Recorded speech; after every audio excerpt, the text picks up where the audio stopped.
what's going on, everybody. Um, I don't know what's going on. My lighting's a little bit off tonight. Just got a new lens for the camera, so don't really know what's going on here yet. So sorry if it doesn't look good. Yeah, and we're up against a fucking auction tonight for a chick with fucking cancer. So I don't know really how well we're gonna do. Seriously, head on over to Keys. They're doing an auction for Bosa. If you get a chance, when this is done, okay, when this is done, and bid on something, all the proceeds go to Bosa. I don't even know his company name because I just know him as Bosa. But anyway, thanks for coming. Before we get started, this episode is brought to you by, you know this, fucking Redline. Don't be a cheap fuck, okay? Go after white glove service, okay? You ain't getting a fucking white glove service with the old M&M. Package will get lost. You could email them, and hopefully they'll get back to you and say, yeah, your package is somewhere in the state that you fucking sent it to. You're not gonna know. Robin gets that bitch on the truck, okay? Fucking, he gets in touch with people on the truck, okay? I don't know if he does that, but he could talk to normal fucking people there over at FedEx who could actually find out where your package is. Listen, don't be a fucking cheapskate, okay? Fucking companies that advertise on this show are white glove companies like Redline and fucking Reptichip. You pay a little bit more, but there's a reason that you're paying a little bit more. So if you want to take advantage of that whole 60% thing, you could just type in the code Robin60. You get 60% off your first two shipments with Redline, and then just type in the code Fatman5, and you will get an additional $5 off the already discounted rates. Listen, have some faith in the company that ships your animal, okay? That's kind of all I'm saying. First fucking snake that shows up dead and you have to send an email, you're going to be pretty pissed off that there's not a fucking customer service phone number for you to call. That's all I'm saying. This episode is also, redlineshipping.com. Go check them out. This episode is also brought to you by Reptichip. Fucking don't be a rep to bitch, all right? Be a fucking rep to bro, right? It's honestly the best fucking substrate. Yeah, it costs fucking $2 more a brick. Shut the fuck up. Your snakes will be happier on fucking Reptichip. All your reptiles will be happier on Reptichip. Stop being rep to bitches. Fucking don't spend $5,000 on a snake and then cheap out with fucking like Coco Dude or Go for Coco. That's crap. Okay, you want to go with the original veteran-owned Reptichip. Go check them out at reptichip.com. This episode is also brought to you by fucking Herps. Herps Exotic Reptile and Pet Expos. Listen, this weekend they're going to be in the Jew capital of Texas, Rosenberg, Texas, November 2nd and 3rd. They're going to be in Sulphur, Louisiana on November 9th and 10th.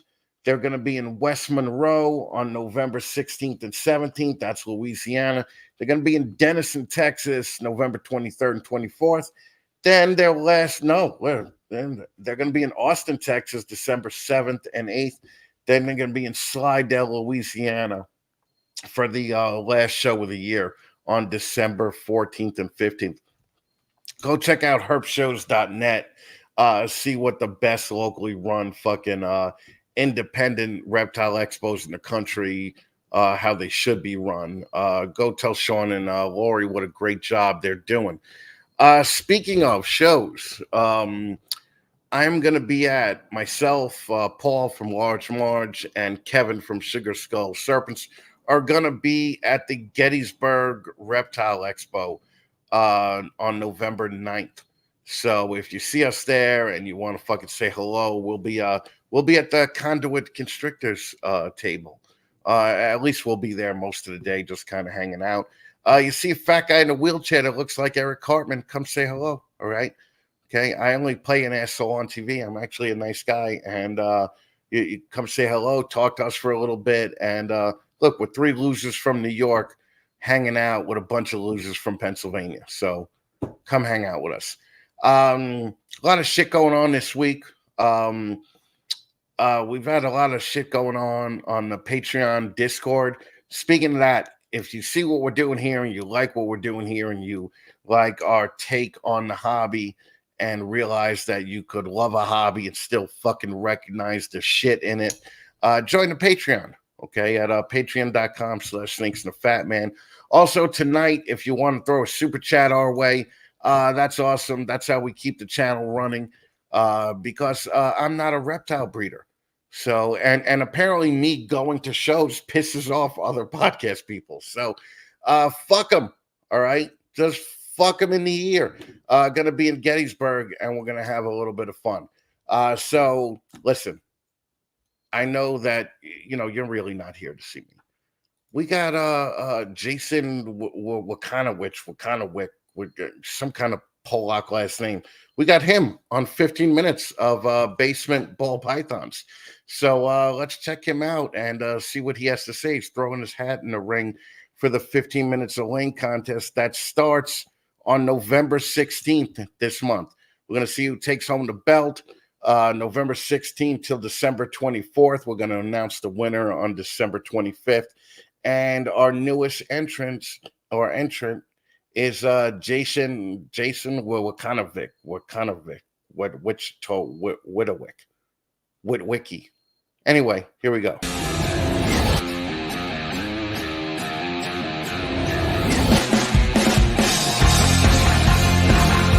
Ladies and gentlemen, boys and girls, children of all ages, Snakes and the Fatman proudly brings to you its new breeder segment, 15 Minutes of Lame!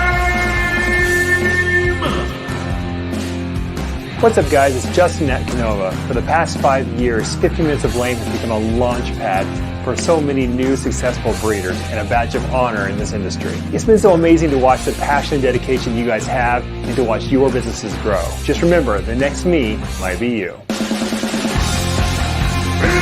Minutes of Lame!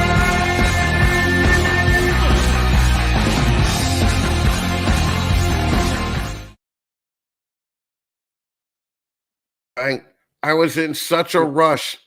All right, Just to put me get up. Jason Witkowiak on.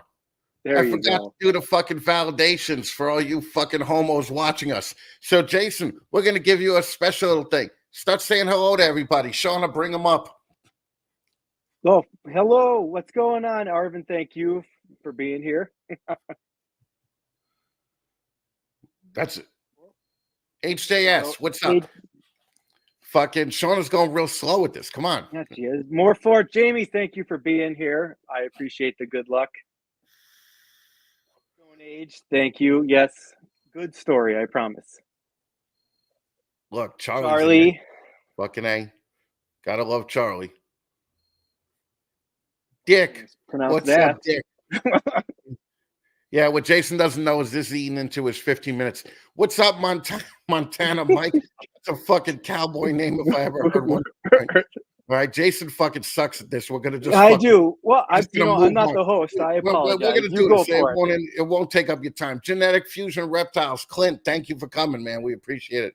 Gerald, what's up, brother? I gotta give you a call in the next couple of days. Gecko Diva, Crystal. Yeah, I'm gonna be talking to you in a couple of days too. TJ Hutch Exotics, Jen. Fucking look at this. You must be here for Jason. Fucking my boy Paul. We're gonna be hitting fucking Gettysburg next week.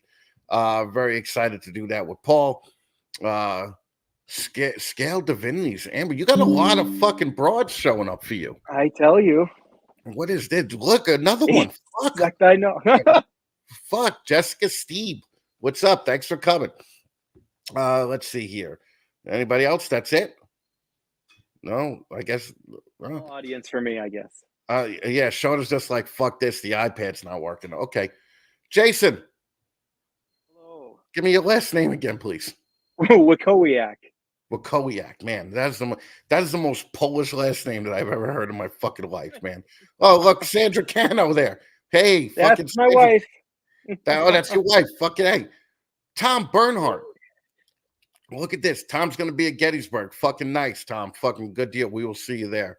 That's it again. Yeah, man. Man, Shauna got to get a laptop. Fucking, yeah. Jen- I just going back. well, Jen, we will see. Okay, we will definitely see if he's the man or not. Okay? Probably not, but All right. So, what's your company name? basement pythons, just like the. I don't think we would have. Yeah. What's up? That's kind of a listen, dude. I gotta be honest with you. That's look, we got to start the fucking time here, but fucking hold on a minute. Listen, yo, do you have a kid? I have 4. You have. Oh, Jesus Christ, you're part of the problem. How old are your kids? 14 twin 8-year-olds and a 7-year-old daughter. Did the 7-year-old draw your logo? That is an ass logo, dude. I'm a simple person. It's simple. It can be changed into multiple colors. It's easy to recognize. That's oof. That's gonna be hard. That's gonna be a hard one to get over. Listen, right? How long have you been doing this, man? Since 2018. 2018, pre-COVID. Pre-COVID. Tell me how you got into it. What's up, Miggy? My wife brought home a ball python after going shopping for groceries, and then you go on Google how to take care of it, and I was just lost from there into this entire hobby. Loved it ever since. Stuff you can make. Do you love the hobby or do you love the snakes? I love both. I love the people. I've made great friends. I love the snakes. I love the odds, the thrill of the hunt. That's the best part. Taking long shot odds and coming up with it. Right, but you're not really taking the same odds that you were in 2018 because dickheads like not. Charlie are bringing out the genetic testing, basically putting every recessive behind a $50 paywall, right? Yeah, exactly. But it's helped me advance too. So taking that risk, like I have a double het ultramel sunset that I bought from Leviathan and paired it to a yellow belly het ultramel, and 7 out of 10 of those animals proved shed tested for sunset. So put me at an advantage too. So whereas I think that I think that's the biggest jump in it since I started. Look at that. Fucking Morforge, Jamie, $5 for the Shovel Laptop Fund. Yeah, we got to get that up there. We got to get this bitch a laptop, all right? Because the fucking iPad is just not working. Okay, so your wife started the obsession, and since 2018, we're going to ask you the same thing we ask everybody else. How much have you put into it versus how much have you gotten back? Well, so I was producing in my first year. I think I produced around 10 clutches, and it was in 2019 going into COVID. So everything was flying off the shelves at that time. I probably put personally around probably 50 to 70,000, probably myself, and made back probably $25,000. But I've also reinvested a lot of after that into better snakes. Like nothing ever went into my pocket. It always went into upgrading racks or better and newer animals because what I was doing just wasn't cutting it for me. Right. Well, what are your big projects that you're working on now? Because for you to get back 25 grand, 30 grand out of a 70 grand investment within 4 years, you're really not doing that bad, right? Right. So, I mean, right now, big projects for me, Clown Pied, Het Desert Ghost and Hypo, Krypton Pied, double het DG Hypo with a mix of genes in there. Right now, I've produced so far 11 clutches this year, and I've got a couple more in the mix. Right now, excited for Desert Ghost Cryptic Monsoons is what I'm working right now. Along with some Stranger Clown Pied, Yellow Belly Stranger Clown Pied, Inchy Stranger Clown Pied with a mix of other stuff in there just for this winter. And then Ultramel Sunset, triple head Ultramel Sunset Clowns right now. And then I'm big into Ultramel. I love Ultramel. You're a big Ultramel guy, huh? I love Ultramel. But why? It's the stuff that it does with everything. I mean, Ultramel Desert, it goes well with everything. And I didn't think about it, in the beginning that it was going to be awesome with everything else. But Ultramel Clowns look great. Ultramel Sunsets is what really did it for me. And to be able to have all that stuff. Oh, Arvin, thanks for the super chat, buddy. I appreciate it. No Monarch, huh? No Monarch. But I mean, that doesn't mean I wouldn't breed it, but I'm Team Ultramel, been in from the beginning. Like I've seen I've never been to a show. I've never seen Monarch in person, but I've seen the adult Monarch pictures unedited, and I don't think it holds a candle to Ultramel. But then again, if I can get what I want in the end, I'll breed it. It doesn't bother me none. The only thing that I do not like, I despise albino. Anything albino I don't like, except for Ultramel. But fuck you. I paid $5,000 for my first albino. Fucking saw one at a table in Canada for $30. Right? Had to have it. Fucking Right? painful. Just all right. But also I saw an ad last week, Pastel Stranger going for like $300, right? Like fucking it, like what the fuck? We paid $22,000 for our first two strangers.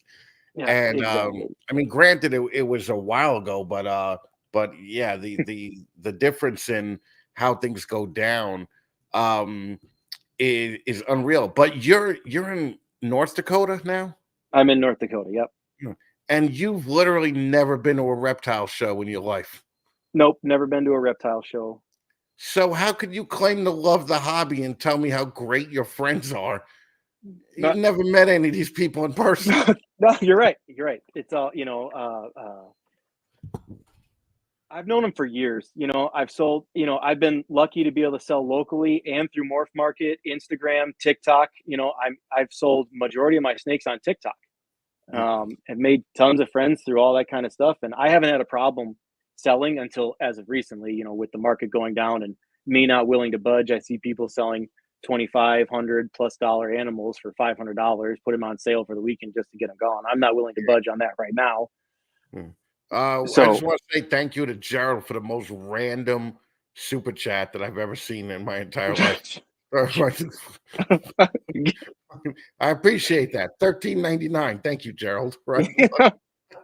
Fucking $13.99. Right? So okay. I do know Jen. You know Jen? Is Jen hot? I know Jen. Yeah, you could say yes. Yeah. All right. We lost your volume. You have no volume right now. You have no volume. Nope. Nothing. We're gonna pause this for a fucking second. Oh my God. There you go. Now you have volume. See? I said yes. All right. Well, all right. Fucking okay. So tell Jen to get in touch with me. Fucking Paul Large Marge, $50 for the laptop fund. Thank you, brother. Fucking good job. Thank you, Paul. Yeah, Jen, DM me. You could come on a Hot Girl Sunday show without your husband, though, because I know that there has to be a husband there because it's TJ, whatever, exotic. So 100%. All right, do you plan on doing any shows? Like what the? I am doing my first show, St. Louis NARBC next week. No shit. So you're gonna be able to meet Patrick there. I am gonna be able to meet Patrick there. Yeah, fucking cool. A bunch of other people. I'm excited. BC Balls. I'm excited to meet Brian. A whole bunch of them. Okay. Whatever. All right. Whatever. You had me on Patrick, lost me a Brian. Okay. Yeah, but all right. So what's the 5-year plan for basement? Are you plan on getting out of the basement?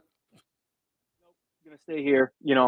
I roughly go, 100, 150. I work a lot of, multi-recessive stuff. I enjoy it. It's manageable for me. Retiring from the military here this next coming year and just continuing where I'm at. Ultramel Clown Pieds, Ultramel Sunset Clowns, Monsoon, and all in the mix. I mean, just huge multi-recessive stuff is what I love. So you're retiring next year. How fucking old are you? I am 37, be 38 in December. Dude, you look like you're 24. I get it all the time. Yeah, it's them Polish genes that you were making fun of earlier. That's what it is. That's what happens when you got to wait online 3 days for fucking a loaf of bread. Okay, so fucking that's the kind of genes that shit builds up. All right, 100%. Not so the fat Cartman in the wheelchair. Yeah, that's what I'm saying. All right, that's what I'm saying. It's rough. So you're gonna do this full time once you retire? Love to.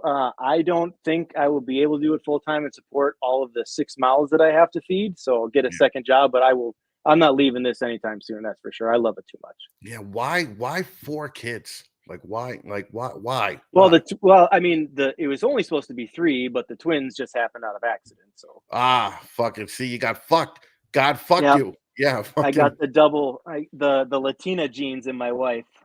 That's oh man. You know what's fucked up? The Latinos they go by weight. All right. So once they hit 105 pounds, they could get pregnant no matter how old they are. Yeah. Exactly, fertile. Mm. And what type of Spanish is your wife? She's Mexican. Mexican. Correct. Okay, so as long as she's not Puerto Rican, right? Because No, that's not from Puerto Rican. that's from the big floating island of garbage, right? Yeah. That's what I heard. That's what I Yeah. heard. All right. Yeah. Happened. That's what I heard a comedian say. Okay. All right. Yep. Jesus Yep. Christ. All right. Calm down. All the Puerto Ricans that I know did not get offended at that joke. Like none of them got offended at that joke. But anyway, okay, let's go over some sponsors real quick. Okay. So you're gonna suck at this just I'm because going to. geographically you're in a place where fucking nobody is. Okay. 100%. All right. Right off the bat, do you use Reptichip? I do not. I have, but it's hard to get. JT gives you a big old fuck you. So there's nothing we could do about that. Okay. Do you use Redline? I do use Redline. You use Redline. Okay. Yep. All right. Fucking A. Right. Because you're like, I would like white glove service for my shipping company. I don't want to have just an email that I have to send a complaint to if an animal shows up dead. Right. You want to have Correct. fucking good customer service. All right. And I get money off of shipping every time I use them too for the next one. You get bonuses, promos. That's what I'm saying. That's what everybody fucking forgets. So Robin does not give you a fuck you. Okay. So do you have a sea serpent's rack in your house? I do not. Ugh. Yeah. Fucking Chris Nettles just like fuck you, Yeah. man. Okay. So have you ever bought a snake from Justin? I have not bought a Justin snake. Oh, fucking Justin. One of the nicest, richest guys in the hobby is giving you a big old fuck you. All right. I got a feeling he's gonna give you a double fuck you now because do you use No. clutch? I don't use clutch. Yeah, no. Why would you? Why No. would you? Double fuck you. All right. Now I'm taking a look at that horrible logo, and I'm pretty sure Stewart Design No. didn't do that, right? Nope, he did not do that. Yeah. Well, you know, Blake gives you a fuck you, but he's not renewing this year, so we can negate that fuck you. So it's all right. And then lastly, have you ever been to a herp show? I've never been to a show. God damn it, fucking son-in-law, he gives you a big old fuck you. All right. So you're obviously not vending at St. Louis, right? I am vending. You are vending, so you're gonna I am drive down vending. to fucking St. Louis. 16 hours vending and bringing a whole bunch of double visual recessives and all the stuff that I made this year. Dude, that's fucking crazy. Did you have any trouble getting into getting a table at St. Louis? I actually no. I'm actually co-vending with TJ Hutch, Jen, and Rep Tyler ball pythons. So all three of us are vending a corner together. I didn't want to go at it alone. My first time doing an NARBC. I don't have all of the stuff that they do, and I've known them for years. So they're allowing me to use their displays and going down there, and we're going to go and have fun for a weekend and vend and see how it is and how I like it. Well, just real quick, let me normally I can't stand Gerald because he's a troublemaker, but fucking he said, let me tell you about Morph Market Shipping. FedEx hates them. He got a snake from Morph Market Shipping and they didn't update the travel history until he picked up the snake. Fucking good. That's a reason to fucking use Redline. Fucking thank you for that, Gerald. Fucking A, man. Yeah, that's very true. Have you ever tested a snake with Charlie? So I have never tested a snake with Charlie. Dude. Don't get the fuck you yet though. So the only snake shed test I have tested for was Sunset, and it was before he had the test, and I wanted to get them out. But now that he has it, I have some sheds that are already earmarked that I'm bringing to Charlie at St. Louis. So half a fuck you. Well, I hope Charlie punches you in the mouth. All right. Wouldn't be the first time. Fuck you, but then helps you up. Okay. because 100%. fucking because you are using them. Okay. So yeah, I know. I get a big fuck you. I'm sorry, Charlie. All right. All right. But I'll give you some extra time on that fucking oh, look, and you're gonna get a weekend of cuddles too. From DeMonte's going to St. Louis. fucking A, man. People are looking forward to you. So now where could people get in touch with you? TikTok, Instagram, Facebook, Morph Market, just Basement Pythons with my shitty logo this side. When you see that, that's me. Message That is me. up. You're done. You're done. Yep. Nobody cares. But Nope. listen, you're a military guy. Everybody wants to thank you for your service. So we're going to give you 5 extra minutes. Anything you want to pimp? Anything that you want to pimp that you fucking are taking with you to St. Louis or yeah, any kind of definitely. sales you got going on? Well, thank you for the support for being in the military. I do appreciate it. And for everyone else. Yeah. So double recessives. I'm not budging on the price though. Clown Pied was one of the first things. I got my stuff from Mark Cole, and I love Mark Cole. It's helped me out a lot in the past.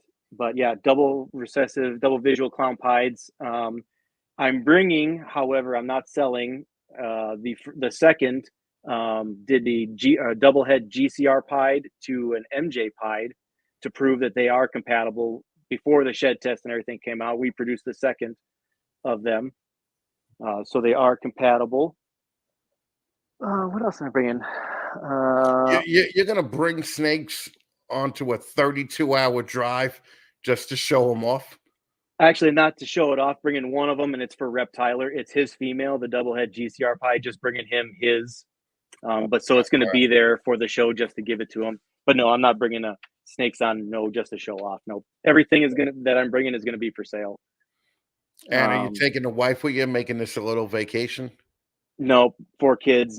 No, hard to find a babysitter to watch 4 kids. I was going to say, yeah, because you got 17 children in your fucking house. 100%. Yeah, somebody has to watch them.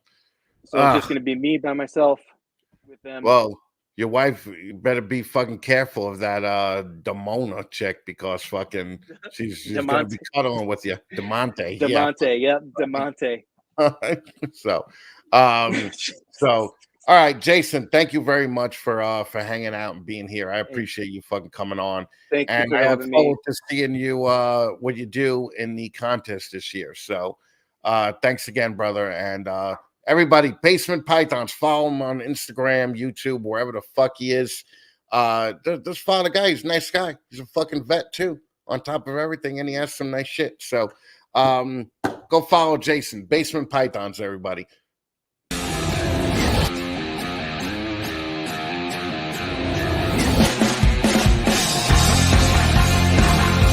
Ladies and gentlemen, boys and girls, children of all ages, Snakes in the Batman proudly brings to you its new breeder segment, 15 Minutes of Lame! What's up, guys? It's Justin at Canova. For the past 5 years, 15 Minutes of Lame has become a launch pad for so many new successful breeders and a badge of honor in this industry. It's been so amazing to watch the passion and dedication you guys have and to watch your businesses grow. Just remember, the next me might be you. 15 Minutes of Lame!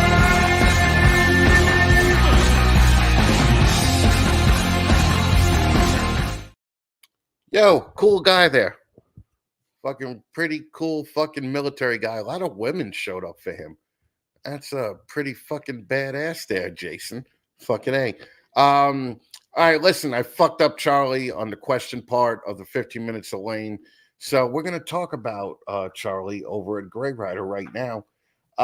Listen, don't fucking go to these other jack-offs, these fucking idiots that have had millions of dollars invested into their shit, and it still takes them fucking 11 weeks to get you your fucking shed testing back. Okay, fucking go to Charlie. Charlie's disrupting the fuck out of the shed testing fucking market.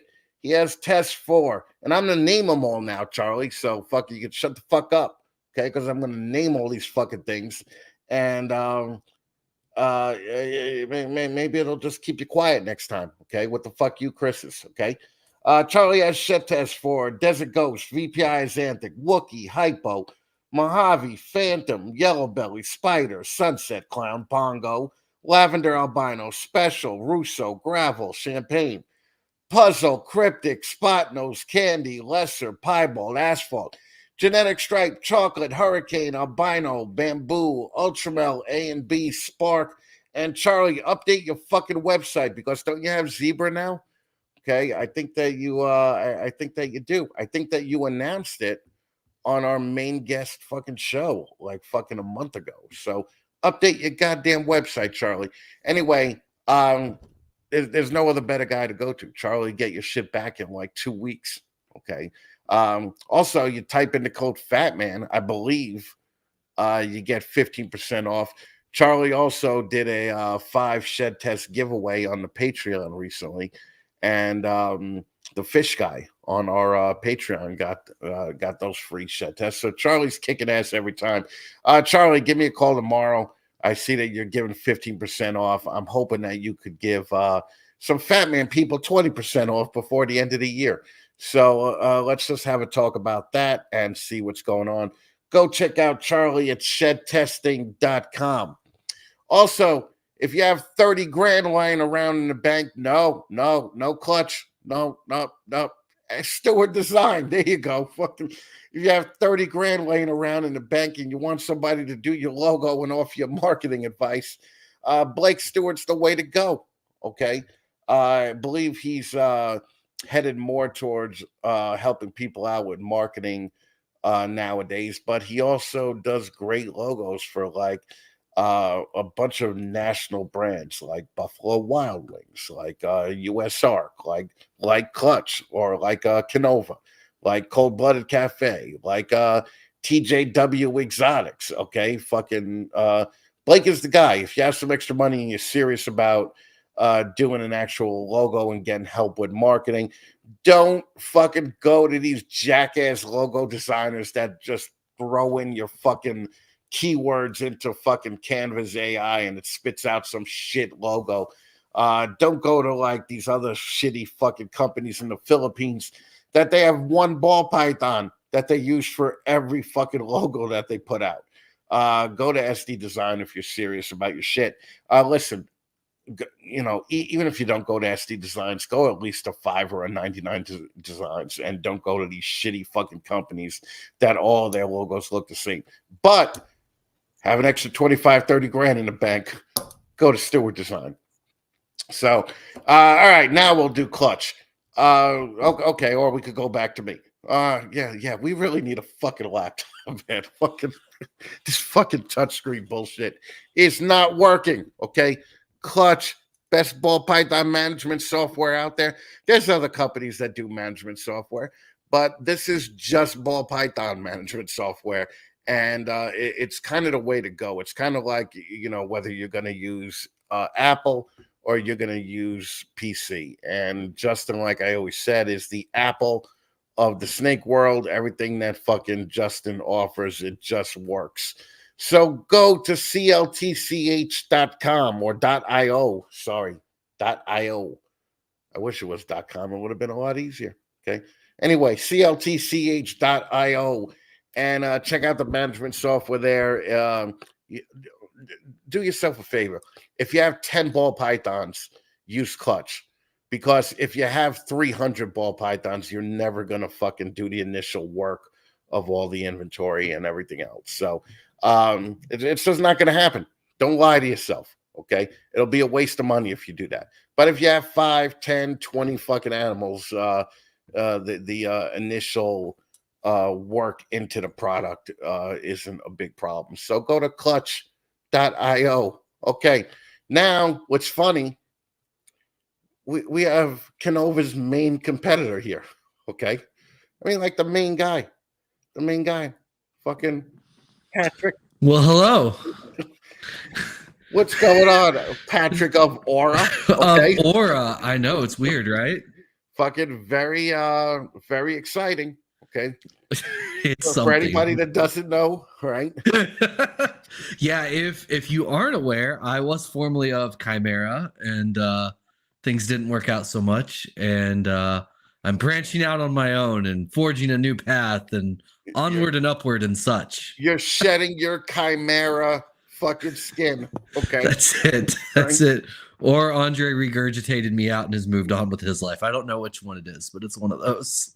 Fatman 15. That's the code for shed testing. Everybody, make it happen. Fucking And do Fatman Fatman 20. We'll take that. Take that even more. Fucking. And then use Aura 25 to just one up Fatman. We'll do it. And then tell Patrick to go fuck himself. All right. Jesus Christ. Oh I've been man. friends with you forever, right? Like we know Yeah, each other for a while. It's been now. a hot second, man. It's I'm trying to think. It probably was Arlington, right? Back in like 16 or 17. It's been a minute. You were the second guy I ever interviewed live. Yeah. Yeah, we've both grown a lot since then. Yeah, we definitely have. Yeah. That was the Arlington that I got my first 2 sponsors at. Oh, really? What the fuck is that? And it was and that was the first time that they actually came up to me and said, "We want to be involved in the show." And I was like, "No, money to fuck." Okay. And they were like, "Yeah, fucking hopped on." And that was the show where we were doing the live Arlington interview. Yeah, that was a good time, man. That was fun. And you were talking to me about shitting about in the hunting. woods. Yeah, taking a shit in the woods and fucking hunting. I've never seen someone more horrified. You're like, what do you do if you got to go to the bathroom? I'm like, you just make it happen, man. Like, you don't worry about it at that point. Yeah, that's so gross on so many other like so many levels. It's just like fucking. That's not cool, man. And you know what? It's just gross. It's just gross. Yeah, fair enough. That's okay. Yeah, I get it. It's not your cup of tea. I get it. Yeah, no, I can't see like digging a hole. Like fucking So you're not doing Survivor Man anytime soon? No. Survivor Man is fucked up. But once I get used to the new leg, we're gonna be doing a Bigfoot expedition and we're gonna film it. Okay. So we're gonna we're already making plans. We're gonna do it up in Canada. Yeah, it's gonna be great. I love that so much. That's gonna be amazing. It's my god. Happen. So everybody wants to know why the breakup with Chimera. Okay, not to take away from the positive launch of Aura, but why that's the fair. Separation with Chimera. Oh, we need to get the emotional support dog for this. Here, Willow. Here we go. Now, man, at the end of the day, partnerships are hard. So we can just start there. If anybody who's been a part of a partnership understands, like, there's a lot of give and take. So that's tough in itself. Just there's a lot of stress that goes with that. At the end of the day, Andre and I needed very different things from the business. And, when we sit down and talk about those needs and can we make it work, the answer ended up being no. And so if we both couldn't get what we needed from the business and how we wanted to run the business, like, it just made sense to kind of part ways now instead of dragging it out for, a couple more years and seeing what happens. At least, this way, more or less the friendship can be preserved and we haven't wasted, 5, 6, 7 years on something that was, a struggle bus and whatever else. And also, like, obviously this is more pertinent to me, but being the one that's leaving the company, you spend 6, 7 years, 5 years, whatever, building a brand and really like attaching your name to that brand. It gets a lot harder to separate from that brand. And so if this was going to happen, it needed to happen sooner rather than later. And here we are.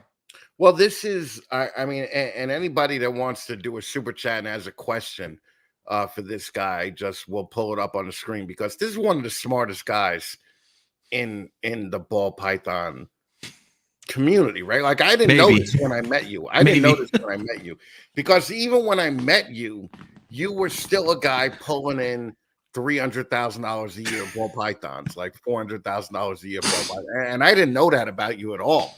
I thought you were just some fucking hick redneck that happened to get a doctorate and fucking and I was talking to you, but this is one of the smartest dudes in the game.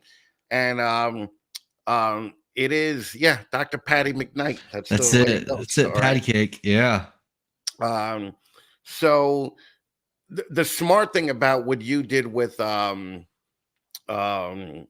Chimera is you guys had a dissolution clause in your contract, right? Or in your Yeah. I mean, look, you don't go into a relationship assuming it's going to break up, but also at the same time, when it comes to business, like you do need to have a plan if things do go sideways, right? And so like we did have like off ramps. So like at set time intervals within the partnership, like if either one of us wanted to get out, like we had that escape, and we more or less had everything pretty detailed on how it was going to be separated. I'd say 95, maybe 98% of the stuff was already like settled far before the breakup even happened, because we did all that stuff on the front end. So we tried our best when we were setting up the company to make sure that like if one of us left or if the company dissolved, like one wasn't getting screwed over. And also like I think just in like when you're doing business deals and stuff, it's better to figure out the stuff that could go wrong while everybody's still in a good mood. Because if you're trying to settle things while people are in a shitty mood, like it's just not going to go smoothly, So, right. So this was relatively amicable, right? Yeah. I'd say it's as amicable a split up as you actually can have between two business partners. Like honestly, like I know some people have felt like that's kind of bullshit, but it's true. Like obviously there's some hard feelings and every now and then over the past few months while we've been splitting stuff up, both of us have gotten into our feels a little bit and said some stuff, but that's just gonna happen. But were you ever like arguing over a snake and you were like, "This is why your mother's a whore," right? It wasn't quite that bad. Andre and I even like, so Andre's been a very close friend for 10 years now, and anytime him and I have gotten into an argument, we're not yellers. Like we don't yell, we don't shout. Like we generally, like one of us just shuts up and like walks away, and that's how like that person's like really pissed. Right. And so like that, so no, like we never got to like your mom's a whore. Probably might have been healthier, right? I think sometimes it's healthier to just let those feelings out. Just let it out. Yeah, than just to like let it fester and then see how shit goes sideways. But yeah, it was an adventure to say the least. I'm gonna bring up Creative's fucking question. Did the split have anything to do with the current market valuation? Nope, not even a little bit. Chimera's earnings have been shockingly consistent over the past 2 years. It did not matter really what happened to the market. Our revenue more or less stayed the same.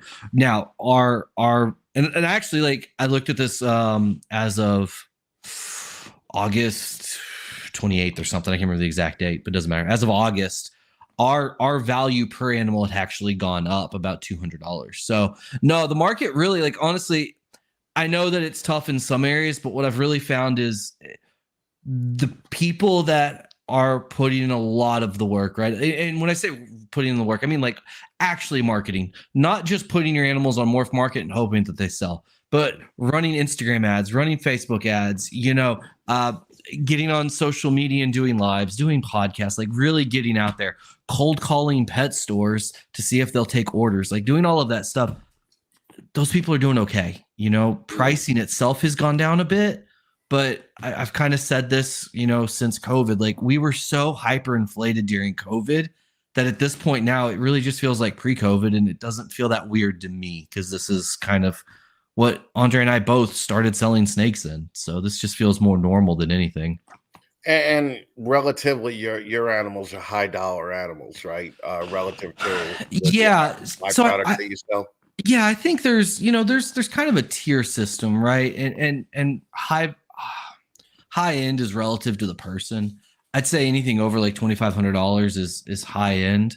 We've got a pretty good spread at this point, just because once you're breaking, 100 plus clutches a year, you're going to get a decent amount of byproduct, especially like, we play the odds game a lot and we take full advantage of, Charlie at shed testing. And so we're shed testing a ton of stuff, and you're going to get a lot of byproduct that's going to lower that average overall. But,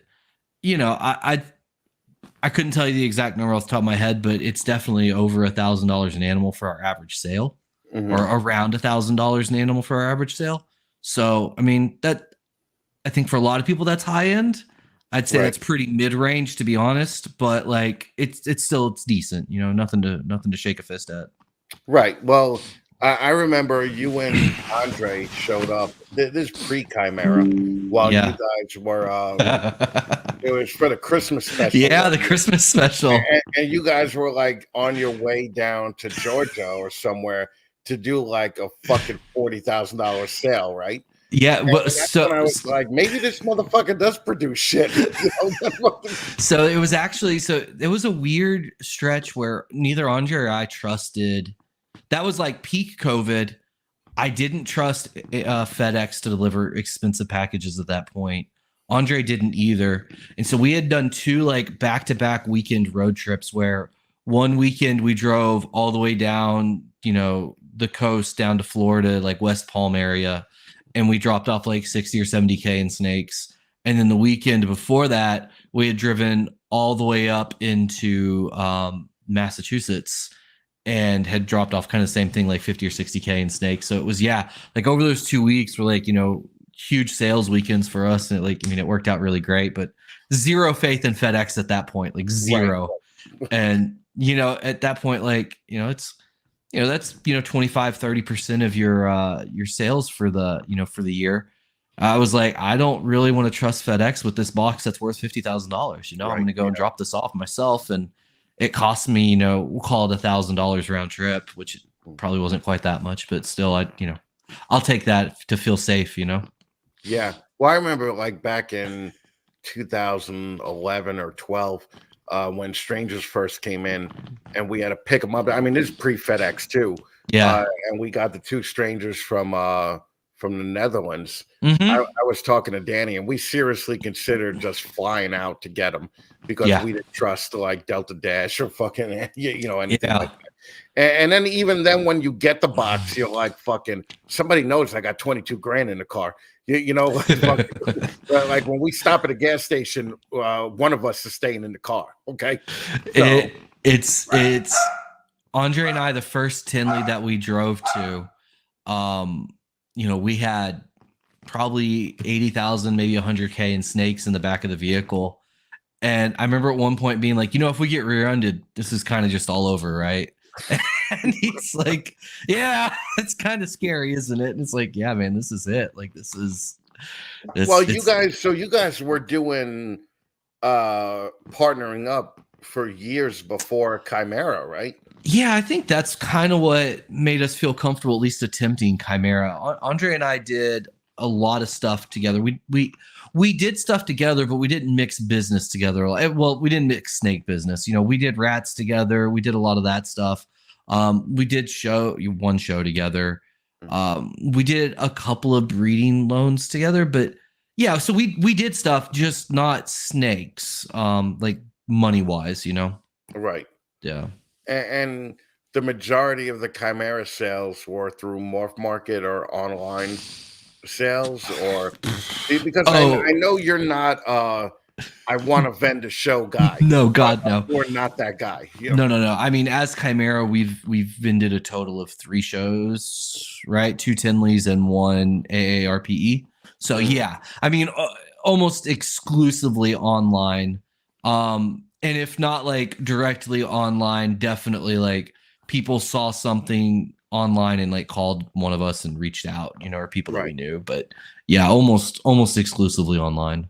Right. So you weren't you're one of the few people that you don't do a lot of exporting, right? Well, no, we do. But we don't do it ourselves. We generally go through like Michael Cole. Right. At Ballroom, right? Yeah, at Ballroom. Yeah.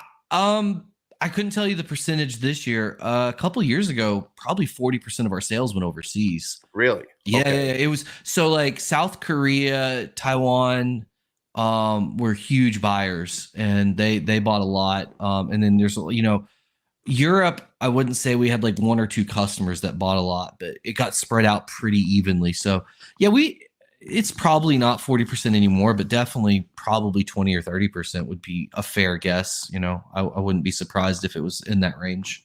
And now that you guys split up, do both of you guys use those contacts still, or did the did the Indonesian contacts go with Chimera and Yeah. Japanese fucking contacts go with Aura? Yeah. What I have found with those buyers is while there is some loyalty to the person they're buying stuff from, they're going to buy the animals they want no matter who it is. So like we both obviously have relationships with those people at this point. We've communicated with them, we've met them at shows, like all of that. Some of them, not all of them. But no, I wouldn't say like, there's, oh, you get this person and I get this person. It's more like whatever happens. If they choose to buy from me, great. And if they buy from Andre, that's okay too. It's the way it goes, So were there deep arguments in the split up for different animals, or? Oh, I don't know if there's really been any specific animal that like either one of us were willing to die for, Fortunately, one of the things that kind of made Chimera work when we came together was Andre and I have pretty different tastes in snakes to begin with. And so, with the separation, like you kind of pick what you really like. And as long as the values are kind of lining up as we go, it's good. And honestly, I'm surprised how even everything has been so far. Say, on several $100,000 worth of animals, we're off by like $600 or $700. So it's been pretty even so far. There's definitely been some animals where one of us had to overvalue it to keep it, right? Because I was like, when we were doing this, one of the ways we kind of decided it would be fair is like, if we both are like, I want this animal, it kind of turns into an open bidding process, right? And you're like, well, I'm willing to value it at $8,000. And if the other person's like, well, I'm only value it at $6,000, like, all right, well, I get it for $8,000 then. And that's just the way it goes. So that has definitely helped with the arguments, because there's definitely been some animals where, I was like, well, I want this one. And he's like, yeah, but I value it at like $7,500. And I'm like, well, I don't value it at nearly that price. So it is yours, good sir. And he's done the same with me, right? There's been animals where I'm like, I need this animal. I want it. It's coming home with me. Like, let's make this work.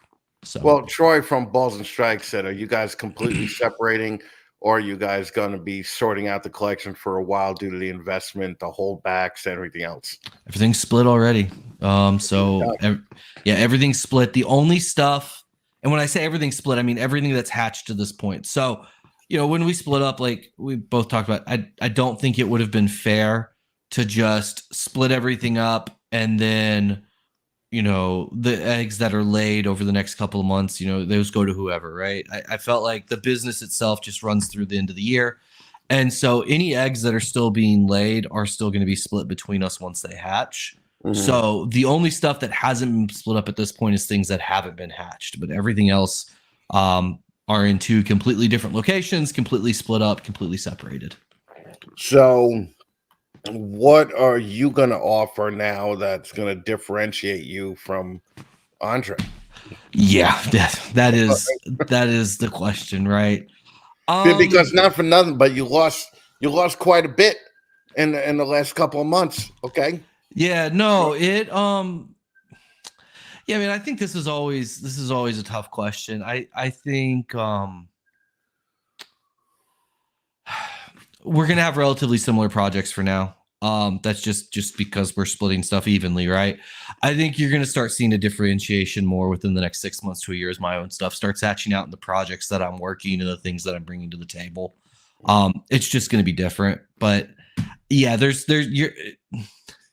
it's gonna look a little bit like Chimera 1 and 2 for a little bit with the animals that are coming out, because y'all are gonna notice like they're similar animals, right? They're coming from similar clutches. Neither one of our production is going to kick in probably till March or April. So, and yeah, are you guys?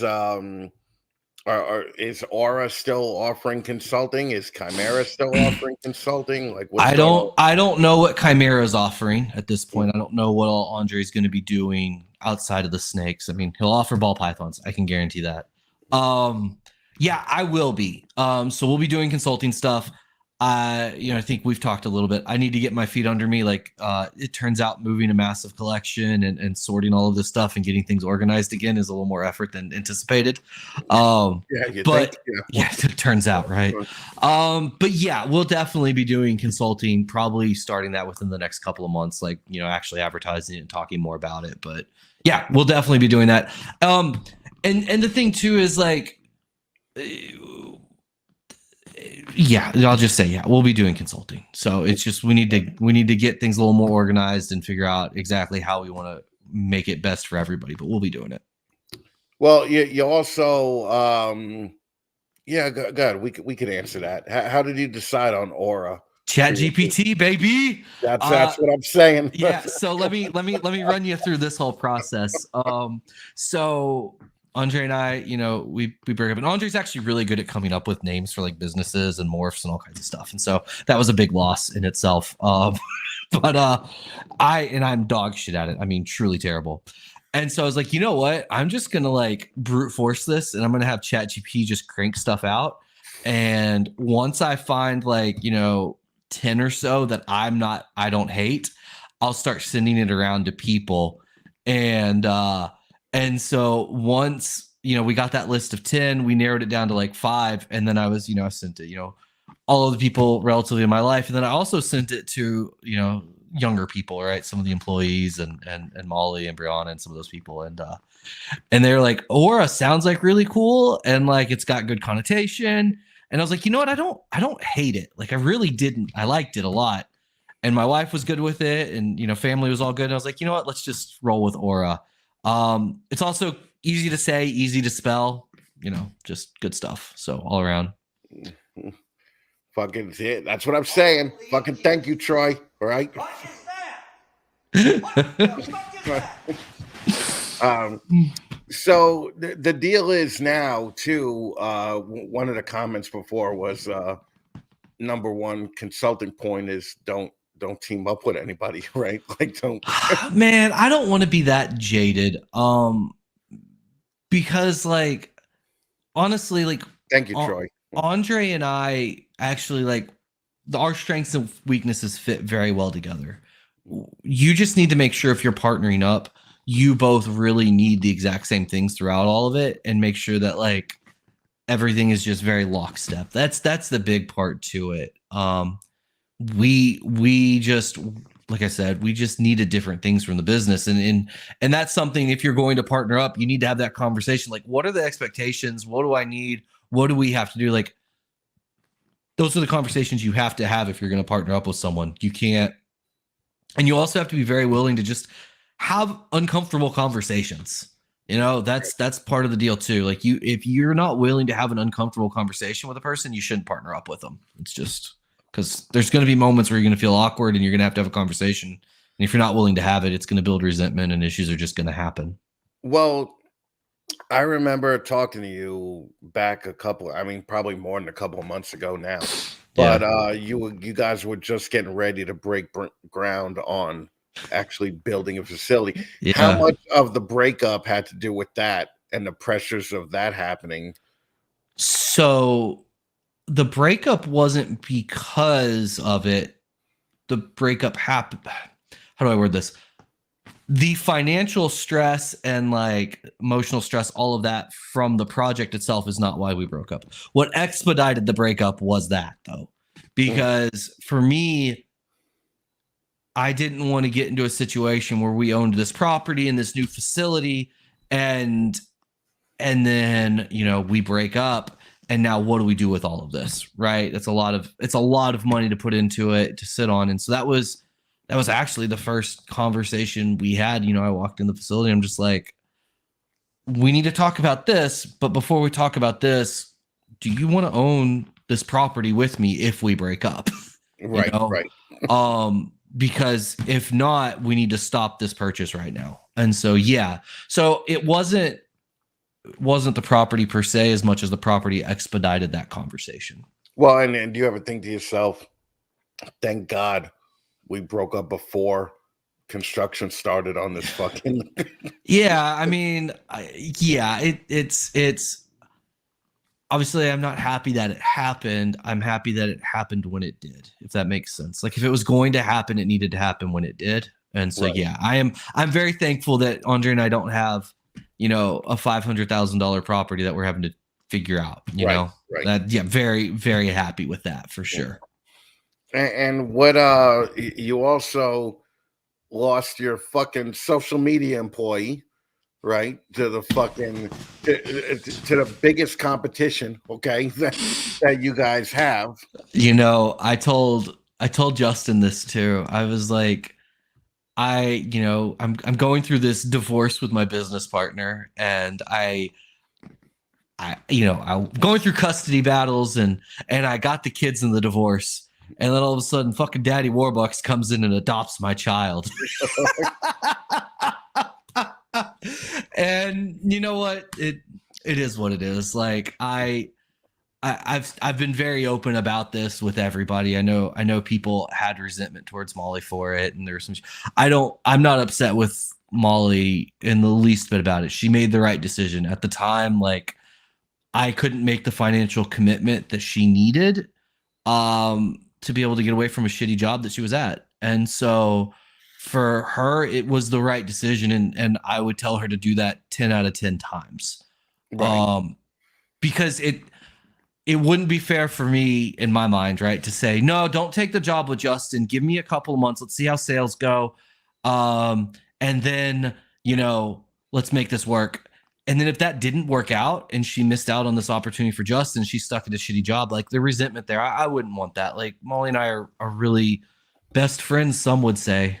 And I don't, I wouldn't want that. And so she made the right decision. Like it's a bummer, right? And I was looking forward to, Molly and Patrick versus the world. But at the end of the day, if there's one thing I've kind of learned through business in general, you got to take care of yourself as well. And she made the right decision. Like I'm not just fluffing. Like she really did. She made the right decision. Well, is there a Molly replacement being considered, or because you are not the social media guy, okay? No. But here's the thing too, right? And it's like it's not just the social media that I struggle with. Like let's while we talk about all my flaws, I need like a project manager in my life, right? Like the person that's like helping me stay on task and get going. Like I think I'm good at coming up with the ideas. It's sometimes the execution, the follow through. And I know that absolutely drove Andre insane. And that was something Molly like really brought to the table, right? There was a specific day where I wasn't answering her text messages. And so she started calling me and I was ignoring her phone calls too.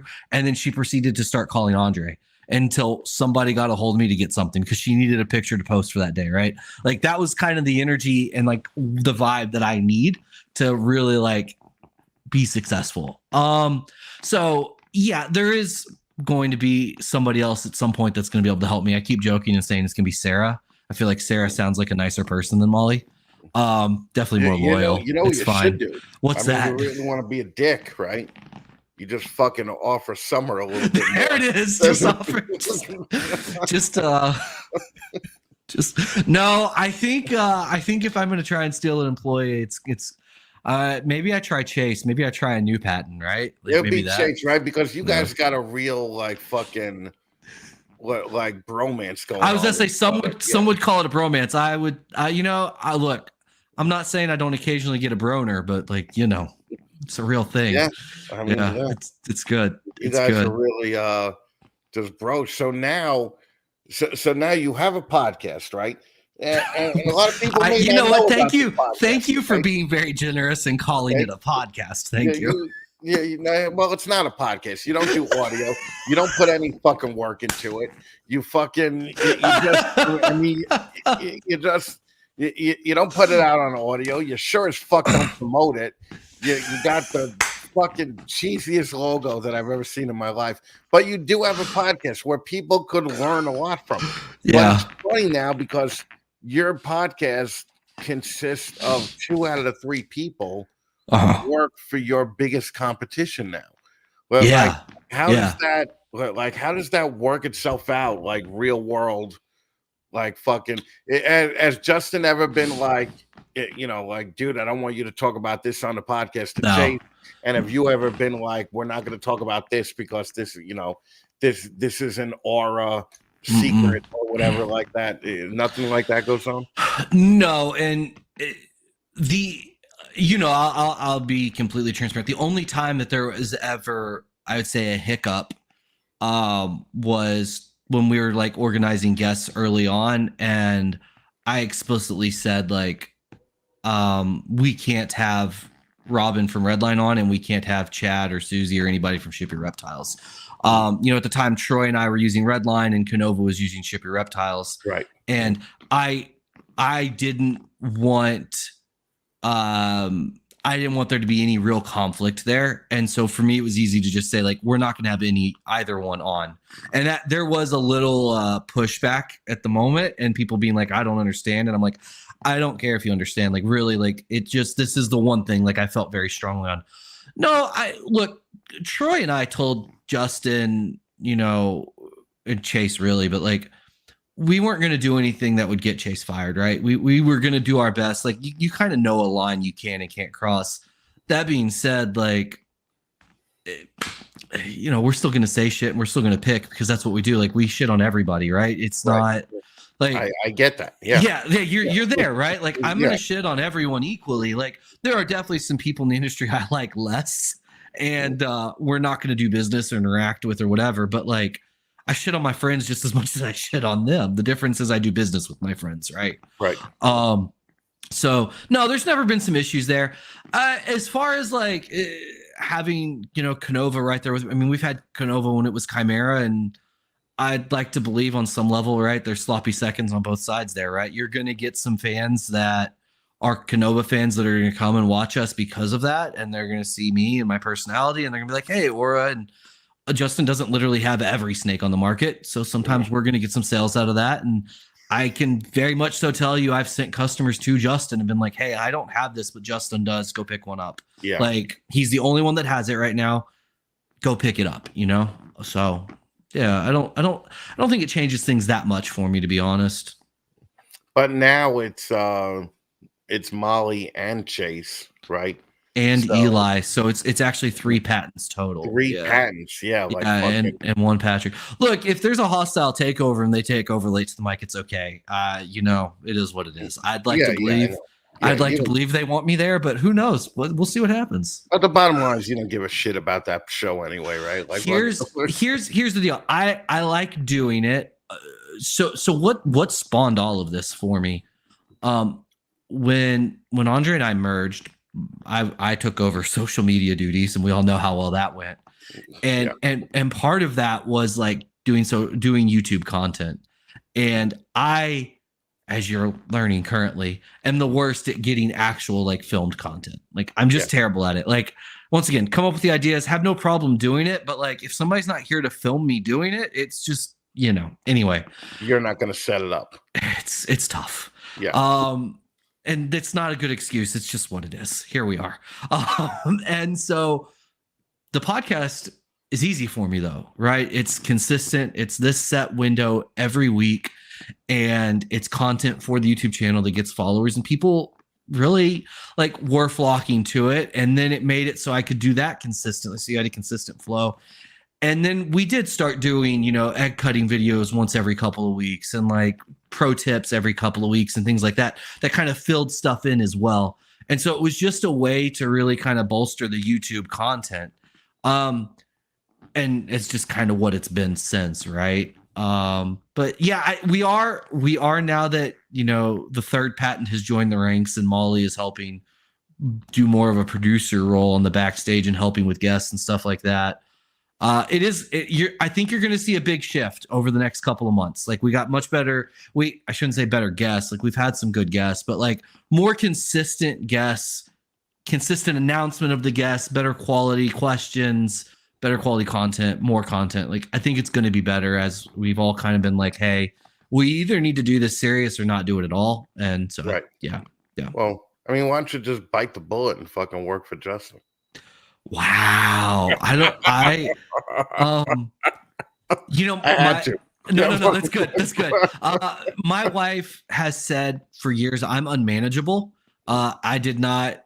I literally. I don't know if people can appreciate. Like, I haven't had a real job at a year and a half of my life since I was like 17.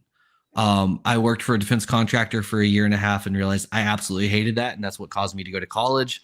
When I was in college, I worked in a lab doing research, and the guy I worked for basically was like, "Just do your work. Like, I don't care what hours you work. Just make sure you work your 40 hours." Right. Just get it done. Yeah, just get it done. So that's what I did. And then grad school was the exact same boat for me. And then I was like, I'm going to get a big boy job and go work in pharma. And oh my God, I wanted to just die every day. And so it became the joke, right? I'm just unmanageable. And so then once Andre and I break up, my wife's like, not only can you not work for people, but it turns out you can't work with anyone either. I'm like, fair enough. I don't know what to say to that. Yeah, it's what your wife knew for years. Yeah, okay? years, absolutely. Yeah, absolutely. So I don't think Justin would appreciate me as an employee. I'll be honest. I don't think that would work well. I think the friendship is good, but the employee worker relationship would it's already a stretch with people I work with as is at the university. I assure you it would not be better elsewhere.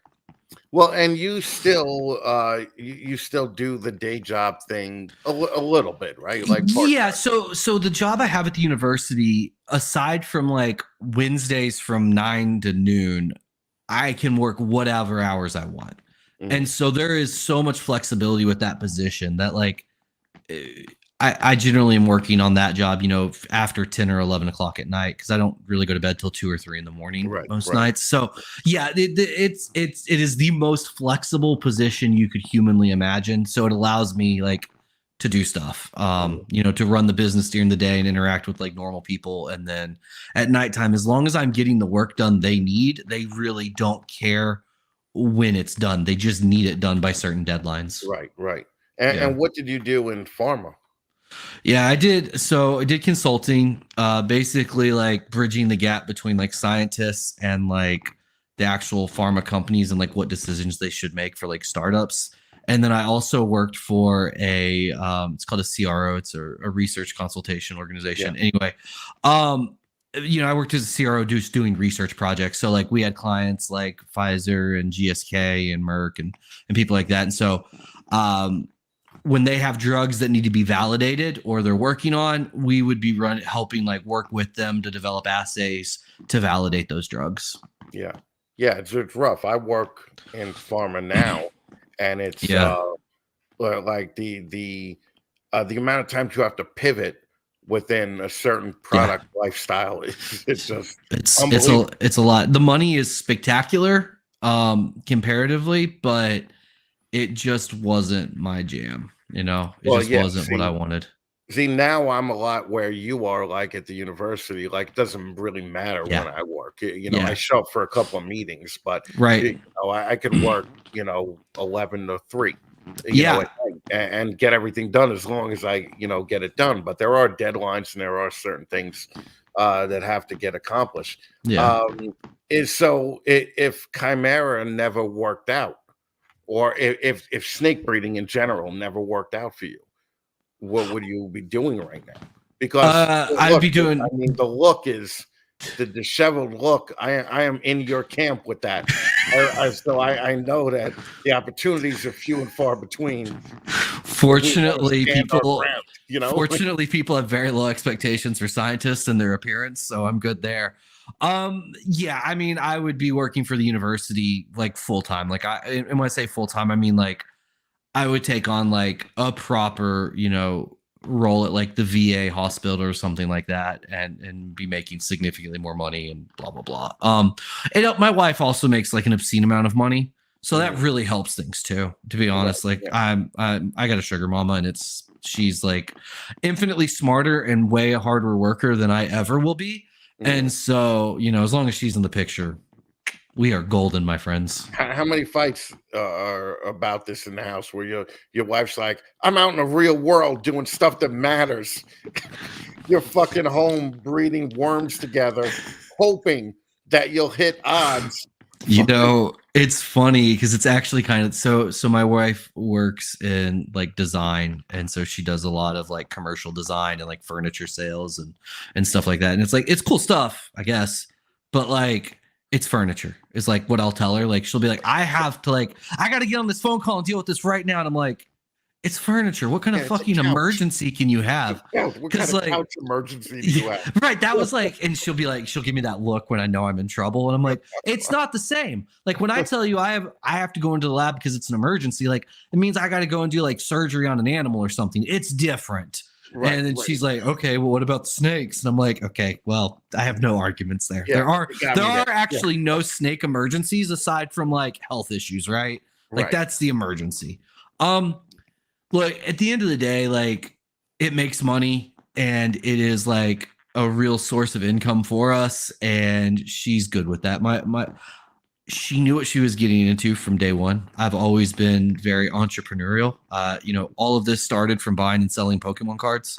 Right. So like she knew what she was getting into and there were no secrets, before we even got married, we all knew how unmanageable I was. So at this point, I remember years ago when we were talking and you were gonna do something with a sponsorship or you were doing something, you were like, also Chris, what I'm currently doing is developing this Pokemon website. Yeah. Like fucking maybe you could. And I'm like, what the fuck? Get the fuck out of here. I'm not doing that shit. Like why? Like you're smart. Why would you be doing this shit? So much money, man. Yeah, since then I've found out that you go to Pokemon conventions and you actually sent me a video of the original Pokemon singer concert. The voice of a generation. Buddy. Yeah. So I mean, look, I'm super nerdy. Like I'll own that. I still have Pokemon cards and Legos and all that stuff. But like it's a very nice change of pace from like snakes, right? Like I can buy Pokemon cards and let them sit. Right. And I don't have to feed them as long as they stay in a relatively climate controlled area. It's perfectly fine.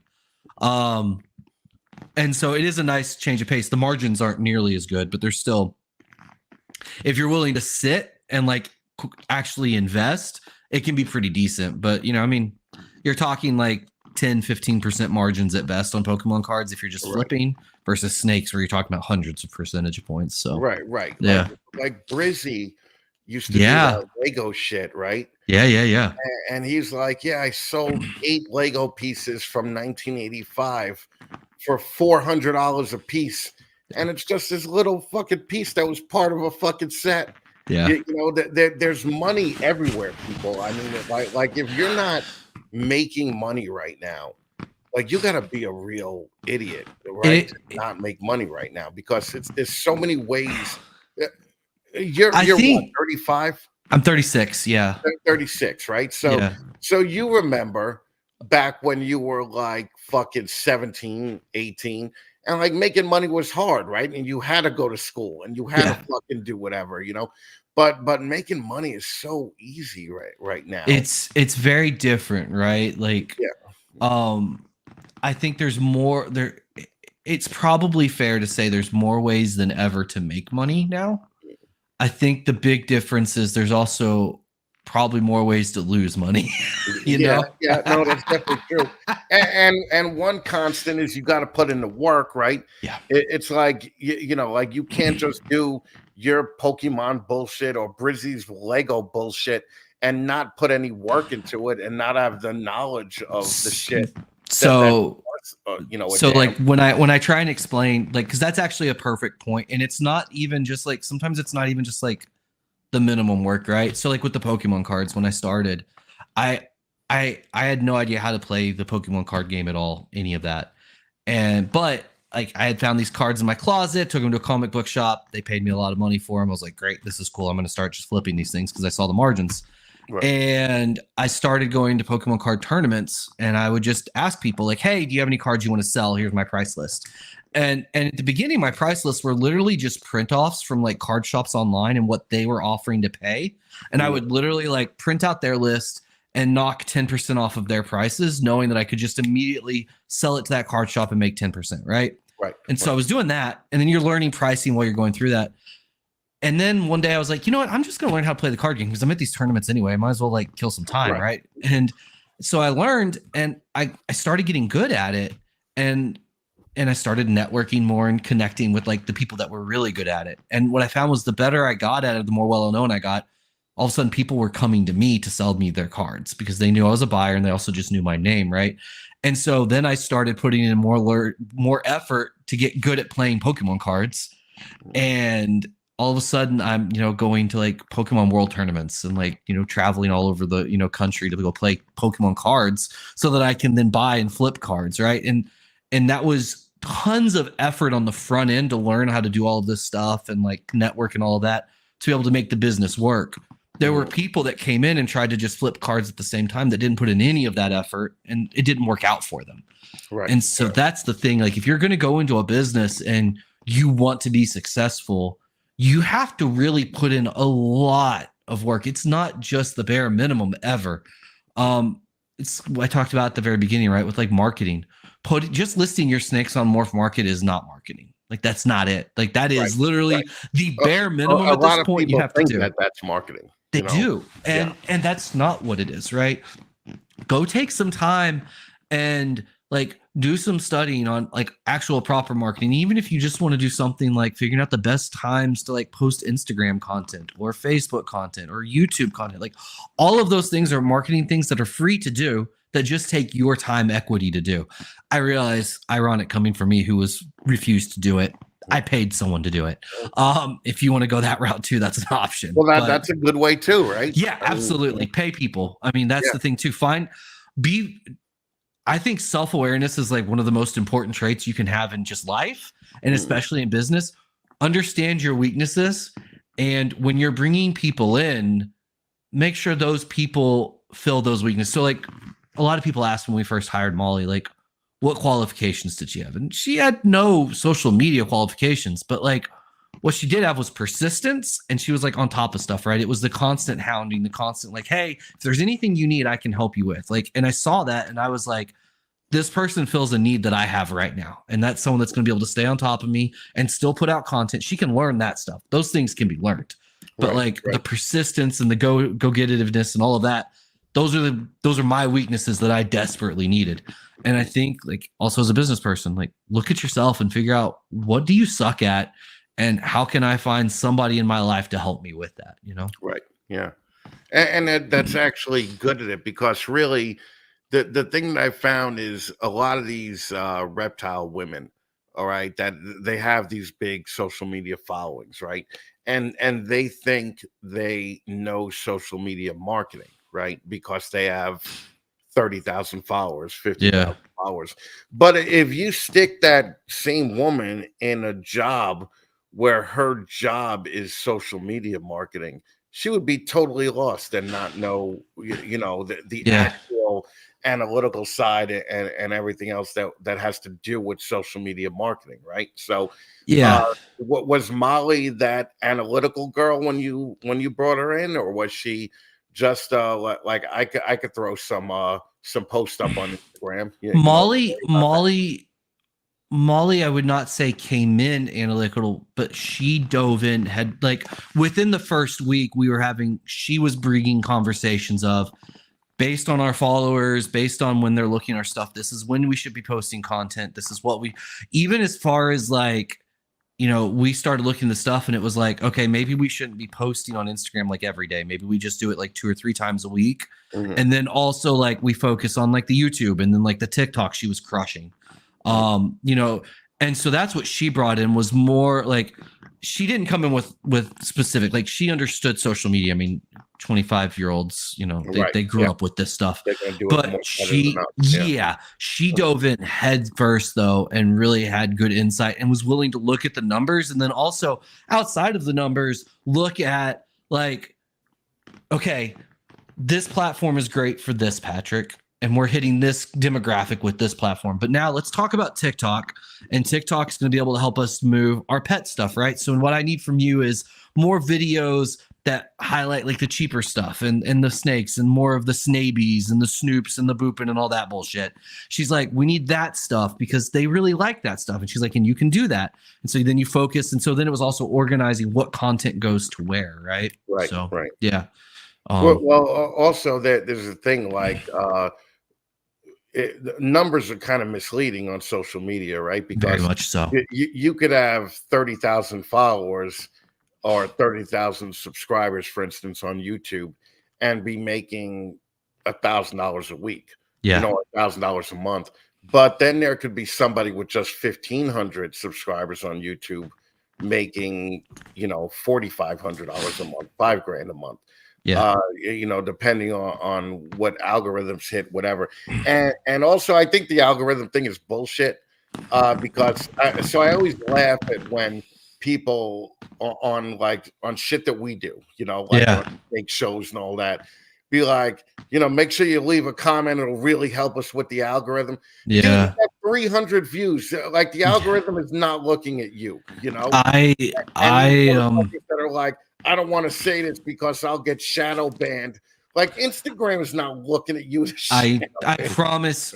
Look, just because your picture didn't get 100 likes doesn't mean you're shadow banned. I promise. Yeah. You can actually. I could be wrong on this. It used to be you can tell if you're shadow banned if you type in like a person's username and it like if you start typing in somebody's username and you get really close to the full thing and it doesn't autofill, you probably are shadow banned. Right. But most people are not. Like that's not a super common thing. Yeah, I think there's probably something to some of the algorithm, but most people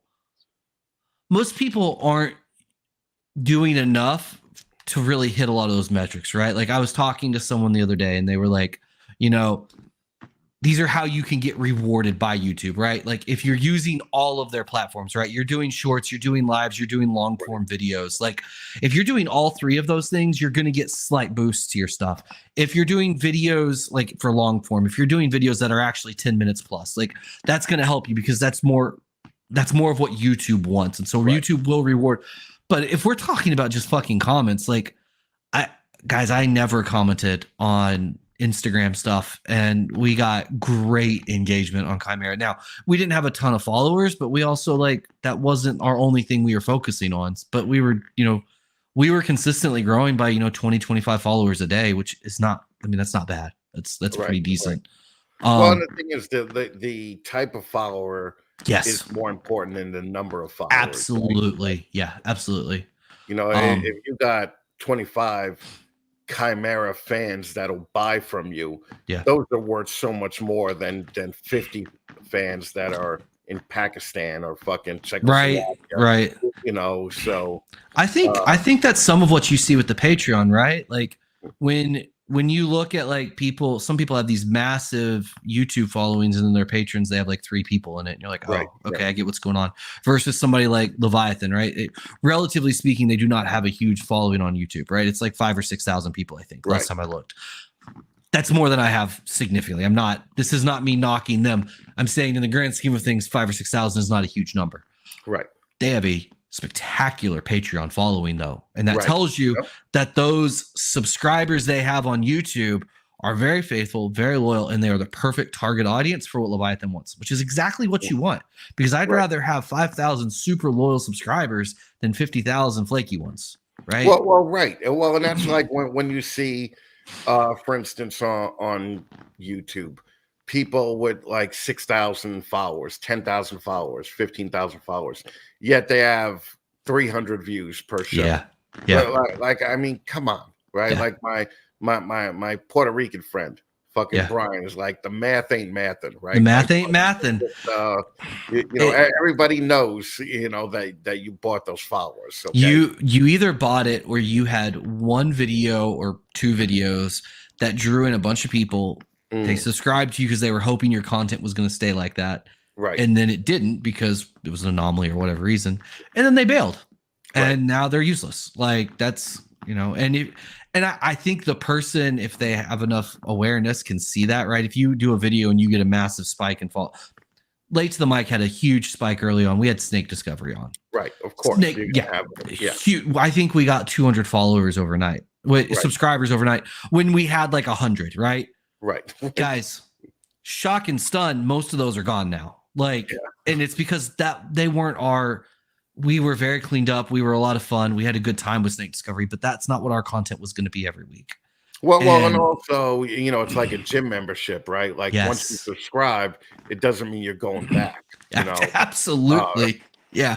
That's just the way it goes. you Yeah. know? So it's that's why I always look at the engagement that these people have, and sometimes it's just so ridiculous. Where I notice on certain shows, they'll have 300, 400 subscribers. And then I'll look at it again a week later and it'll be like 10,300 subscribers. Yeah. And I'm like, dude, come on. I mean, that's you have 10,000 fucking subscribers, but you have 400 views on every video. Like fucking either you're doing something wrong or you bought the followers, It's something, right? You wonder what the actual, and I don't know, like on YouTube, I don't know what what percentage of engagement is like where you'd be like, yeah, this is good. It used to be on Instagram. I was always, as long as I was around 5 to 10%, I was like, okay, like if I have 10,000 subscribers and I'm getting 1,000 likes on a picture, like, all right, or like, 500 to 1,000 likes. I'm like, all right, I'm doing good. It's when I was like right now, right? Which, since we haven't really posted much on Instagram with the new Aura account, it's not a good example, but if I post a picture right now, I'm going to get 100 likes. And that's because Instagram looks at my account right now more or less as, a dead account. And it's just not going to show it to many people. So we're not getting the engagement we need. If that doesn't get better over the next couple of months, I got to really reevaluate what we're doing and like make that better. But like, I think it's reasonable to think 5 to 10% engagement should be what you're looking for. I think it was like the last number I read was like you should be happy with 3%. Okay. And it's funny because every platform is so incredibly different. Like on Instagram, I have 3,000 or 4,000 followers, but I'll only get 30 likes a picture, 40 likes a picture. On YouTube, I only have 3,000 subscribers, but I'll get 1,000 views, 1,100 views, 1,500. So that means 1 in 3 are watching it. So that in my head makes me just think I'm doing a little better. Where like, I only got like 45% on Instagram, but I have 30% on YouTube. So I think too, though, it's like you kind of said, the content, right? Like for a podcast, I don't expect great engagement on Instagram per se. Because that's not going to be your base platform, right? So, example, one of my friends is she's chief science officer or something at some tech startup. Anyway, she was helping with marketing for a while there, and like they're a very well-known company in their space, and they have like 100 Instagram subscribers. She's like, how do I get these numbers up? I'm like, you don't, because it doesn't matter. Go look at your LinkedIn, right? That's what matters, and your LinkedIn is crazy good. Your YouTube videos, when y'all put them out, get good engagement. That's what matters. Your Instagram doesn't matter. For snake breeders, I think Instagram does matter.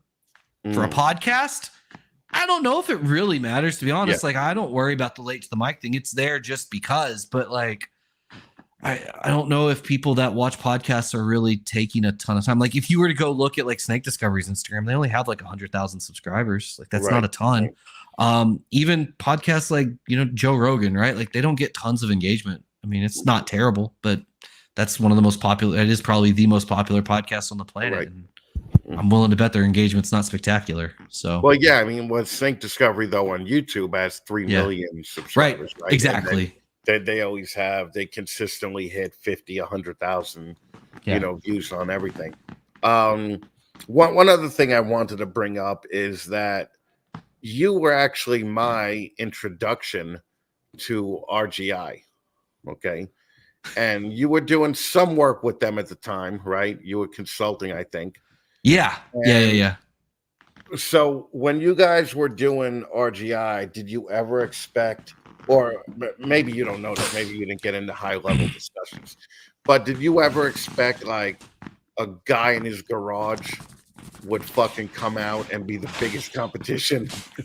I hope Ben's not upset with me for saying this. Ben, I love you. I do, as a friend. we're good friends. But Bid and I sat at a dinner table in Charlottesville, Virginia, and I told him, "What are you going to do when competitors step in?" And he's like, "We're too far ahead." And I said, "You're not." And we had that very real conversation. And that entirely came. That mindset comes entirely from the consulting stuff that I did with VCU and MCV and ventures and stuff at VCU. Because one of the big things they drill in your head is like, you always have competition. Right. Did I expect it to be a cop in his garage who just decided to learn PCR one day? No. But I absolutely could have told, like I told Ben that day, and I've been very open from day one. This is not like something that only one person can do. And there is going to be competition, and you can sit and be like, "Oh, we're ahead." You are ahead, but like for those who don't know, like science moves very fast once it gets going. Like it can take a while to get there, but once you get there, it's very quick. And this wasn't novel technology.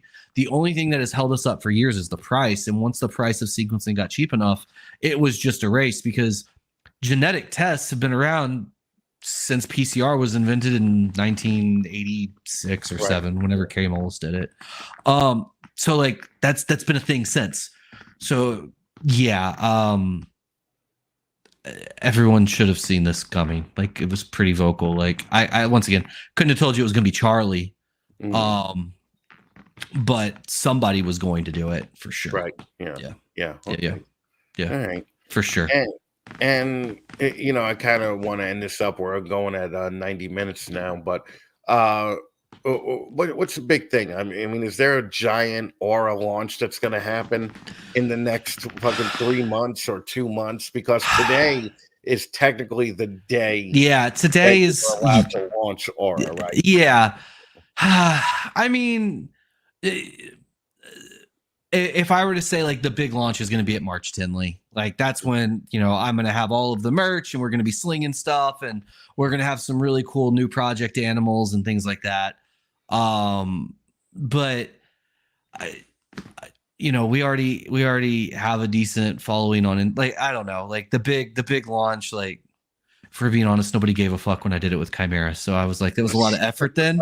So like I have found that like just in the, you know, letting people know like, hey, yeah, I'm separate, I'm doing my own thing, advertising, people are going to figure it out and it's going to be fine. I don't think that if I had spent, you know, tons of money and done this huge, massive launch that all of a sudden all my snakes were going to sell out tomorrow, you know? Right. So, yeah, we're going to do like, we'll have tons and tons and tons of merch at March Tinley. We're going to have some cool animals at March Tinley.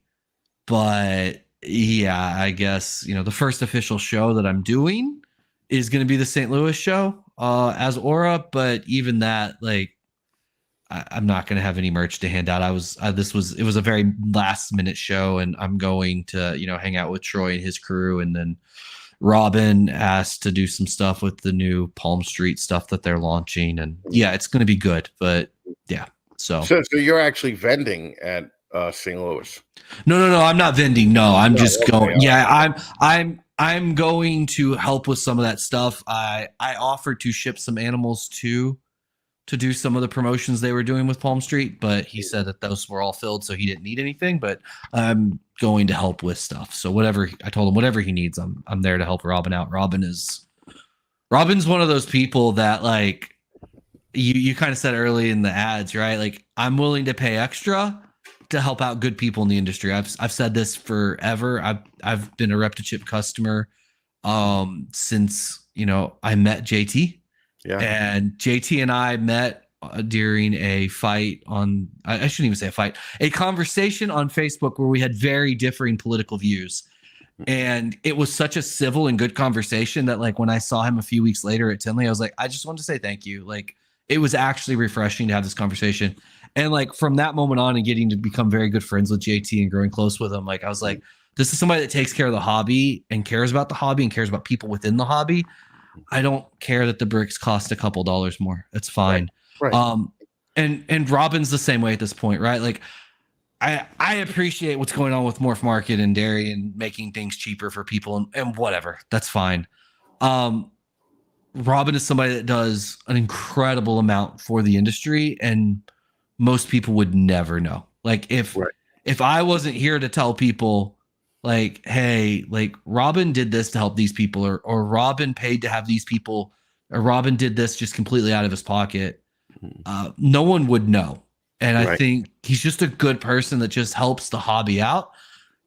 And I'm okay with spending an extra $5 or $10 on a box. And at the end of the day, like if we're really, really being real, like the amount of packages that most people are shipping throughout the year isn't enough packages to where that difference makes a huge difference, right? I know it makes a difference, but like we shipped like 400 packages last year. And I looked at the difference between like our discount and Ship Your Reptiles, or not sure, Morph Market. And I think it was going to be like $10 or $15 a box, which would have been like $5K, $6K a year. Right. I look, that's okay. If it meant supporting Robin, like I'm okay with that difference. Like that's fine. Right.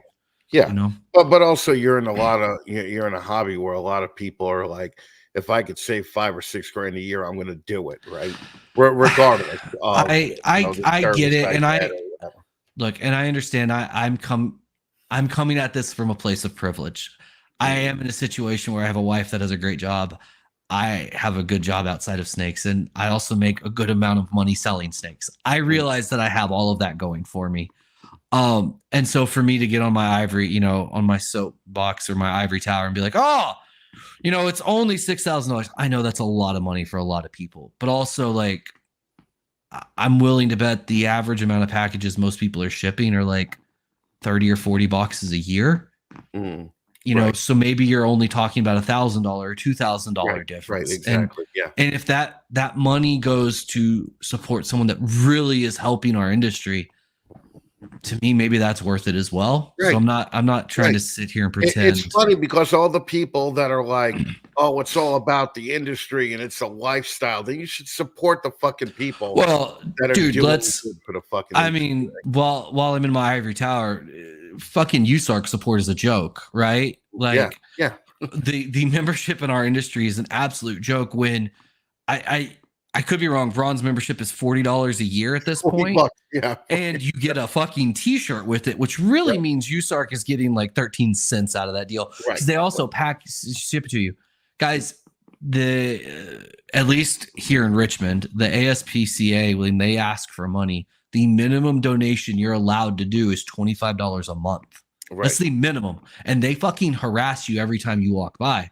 There's a reason that they're getting $250 million a year, whatever stupid number it is. Right. And like, we're not. Like, cat and dog people care. Yeah. And it sometimes feels like we just say we care, right? Yeah. And that's what it is. I'm just saying, guys, like the membership numbers do matter. And even if you don't feel like they're doing enough, like, okay, like still just pay $40 for a t-shirt for the year. Right. Like just pay $40 for a USARC t-shirt. Pay $100 for the fucking t-shirt. Like it's okay. It's okay. Like it's really not going to hurt anything, guys. And those numbers really matter, because when Phil and Vanessa and the USARC board go to the lobbyists and say, hey, here is our patronage, and the lobbyists look at it and they're like, you have 1,000 people. I don't give a fuck. Yeah. Like, come on, guys. We really like, we can do better. So while I'm money shaming y'all, for the fuck's sake, guys, go get a membership. Yeah. Well, it's the same thing. Like there's all these fucking auctions going on and charities, where they're doing something for people, yet they're auctioning off their fucking shitty animals that they can't sell at a show, and under the guise of giving to the fucking person, right?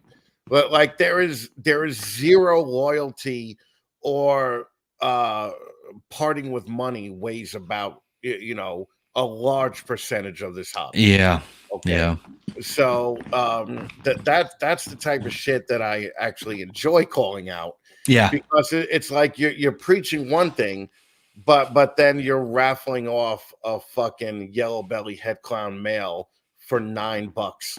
Okay, just to get it out of your racks. Okay. So we have a huge overproduction problem just in reptiles in general. And it's not, when I say overproduction, I don't think there's too many ball pythons. I think people themselves produce too many ball pythons to handle the issue, right? So like, let me say that less complicated for the people in the back row. If you can't afford to feed 50 hatchlings for a year or 2 years, you probably shouldn't produce 50 hatchlings. Not because like it's a bad thing, but because you're going to get yourself stuck in a bind where you have to just dump those animals, which is a problem. Right. It's the same thing I tell really, really big breeders when I talk to them. You need to go do the math. How many animals do you have left over from last year? If the answer is 20%, cut your production by 20%. Right. Like, and that's how I feel with like a lot of these small time breeders. If you're producing 20 clutches and 150 snakes a year and you're having to wholesale stuff, like truly wholesale it for $20, you need to look at some stuff, right? Like there's some questions that need to be had, like, because if nothing else, like minimal legwork calling pet stores, I mean, you can get $40 for just a normal. Like, I mean, and I'm not saying like, oh, well, I don't, because I hear this, right? Yeah, I don't have any local pet stores. Okay, I've shipped literally packages all over the country. Like I'll call pet stores in Texas and I'll call pet stores in Missouri, wherever, like find out where they are and make the phone call, right? I'm like, hey, I'm so-and-so. Can I get the email of your buyer? Oh, you're the buyer. Perfect. Are you looking for ball pythons? Yes, no. Will you be in the future? Can I get your email and just send you my list when I have it? Like all these just little legwork of like actual sales, right? Yeah, like, but nobody's going to call the 25 people to get the maybe one person.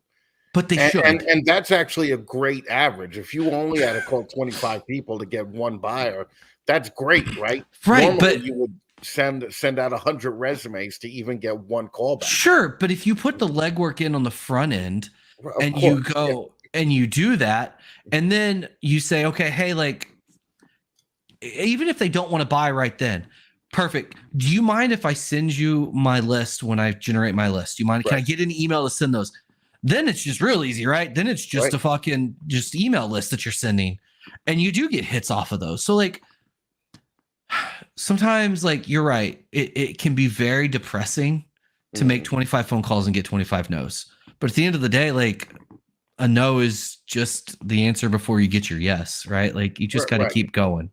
Right. But isn't that also just like a testament to the amount of work that people want to put into this? Because it's more than just fucking taking care of a snake and cleaning out the fucking snake every week. You know, and it used to be where you could post something on, you know, King Snake or Fauna and fucking sell it, you know, no problem. But you can do that now without like a backup plan of like, hey, I'm gonna have a lot of sub $500 snakes. Yeah, I better call 100 pet stores and see if they'll accept a list, right? Yeah, but like nobody's gonna do that. I've seen the people.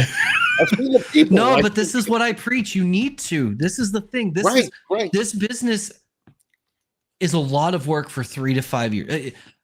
Look, Chimera and Macknight Stables and Capital Reptiles made a spectacular amount of money over the past 5 years. And it wasn't because we were lazy and just because we listed stuff. Right. Andre and I did, even before Chimera, so much legwork and so much effort on listing things, social media, going to shows and talking to people, cold calling pet stores constantly to build up that network, like all of these things. And that's what I've kind of like, you're right. It's not, people think it's just, oh, take care of animals, take picture of animal, list animal, done. It was like that at one point when there were like 15 people selling ball pythons. Right. There's what, 4,000 individual stores on Morph Market right now. Like you list a snake and realistically it's going to be hard for it to be noticed unless it is a very specific animal that people are looking for. I just, you've got to put more legwork in at this point. And that's the hustle is real. Well, I tell this story all the time. It's like when we got our first record deal and we got our CD into Tower Records, right? We were all celebrating. We thought it was the best fucking thing that we've ever done, right? Yeah. And our management was like, "What the fuck are you so happy for?" And they're like, now you're in you're in a rack of CDs of 20,000 CDs. And we have to hope that people like your cover or your fucking story, or they heard you somewhere. Yeah, So it means nothing to just pop your snake up on Morph Market right now. And every fucking day I hear these fucking whiny little bitches like, it's been on Morph Market for 4 months. It's been on Morph Market for 6 months because nobody fucking sees it. So I just don't get it that they think that kind of work is okay. Look, we're also dealing with a lot of people that came in during COVID, and it did work during COVID, right? I think that the COVID breeder thing is bullshit, because how long are we going to keep using? No. This is we have about a year left of this. I really think this, and here's my logic, right? People saw COVID, they bought in. So from 2021-ish, right? They're getting hatchlings. It takes 2 to 3 years for production to really start. So now we're at 23, 24. Now they're trying to sell their shit, and they're realizing it takes effort. I think those people have like a year or two left for the ones that are really struggling, and they're going to realize it's going to be the hustle is real, or they're going to have to get out, or they're going to treat this as a true hobby and just not produce as much. It's one of those things, right? So, well, I mean, how many people do you think are really going to treat this as a hobby if the incentive to make money is gone? Not many. Not many. 1 in 10, maybe 0.75 in 10. Sure. Right? Sure. Maybe. Yeah, man. Josh Jensen posted a minute ago, Pac-Man 123. That was the initial social media accounts on all of the message boards that I was initially. See, if people still remember that shit, right? That's the thing. Becomes so annoying that 10 years later, people still can't forget. That's the thing. I love it. So, it's good stuff, man. Yeah, I just wish people, it's a lot of work. Like, success is not overnight. This was a decade in the making, right? And we're still not even close to where we want to be. So, right. And the work never stops. Well, I think one of the keys to telling people that are treating it as a hobby are those people that have 1 or 2 ball pythons. Because in your life, how many people have you met who had 1 or 2 ball pythons just because they love the ball python? Yeah, not many. Not many. Mean, there's exceptions, but the reality is everybody gets in this hobby because they think there's a potential to make money. They see the money, right? It's the margins. And even like people that, people that see the margins and realize how absurd they are, right? They get interested, and then they hear the work that requires to actually do that, or how long it takes before you start seeing money. And then some of those people get scared real quick, right? Like even the people that I think could do it. I've had friends that are like, they're actual like venture capitalists and stuff like with real money, right? Not like ball python, like real money. And they're like, well, what if I brought $100 million in? What would happen? I was like, well, you would just take over the industry. So that's great. Yeah. But you also wouldn't see a penny probably for 5 years. Like realistically, like you'd be dumping more in. And they're like, oof, that's a little long for me. Right. Yeah. And at least they realize.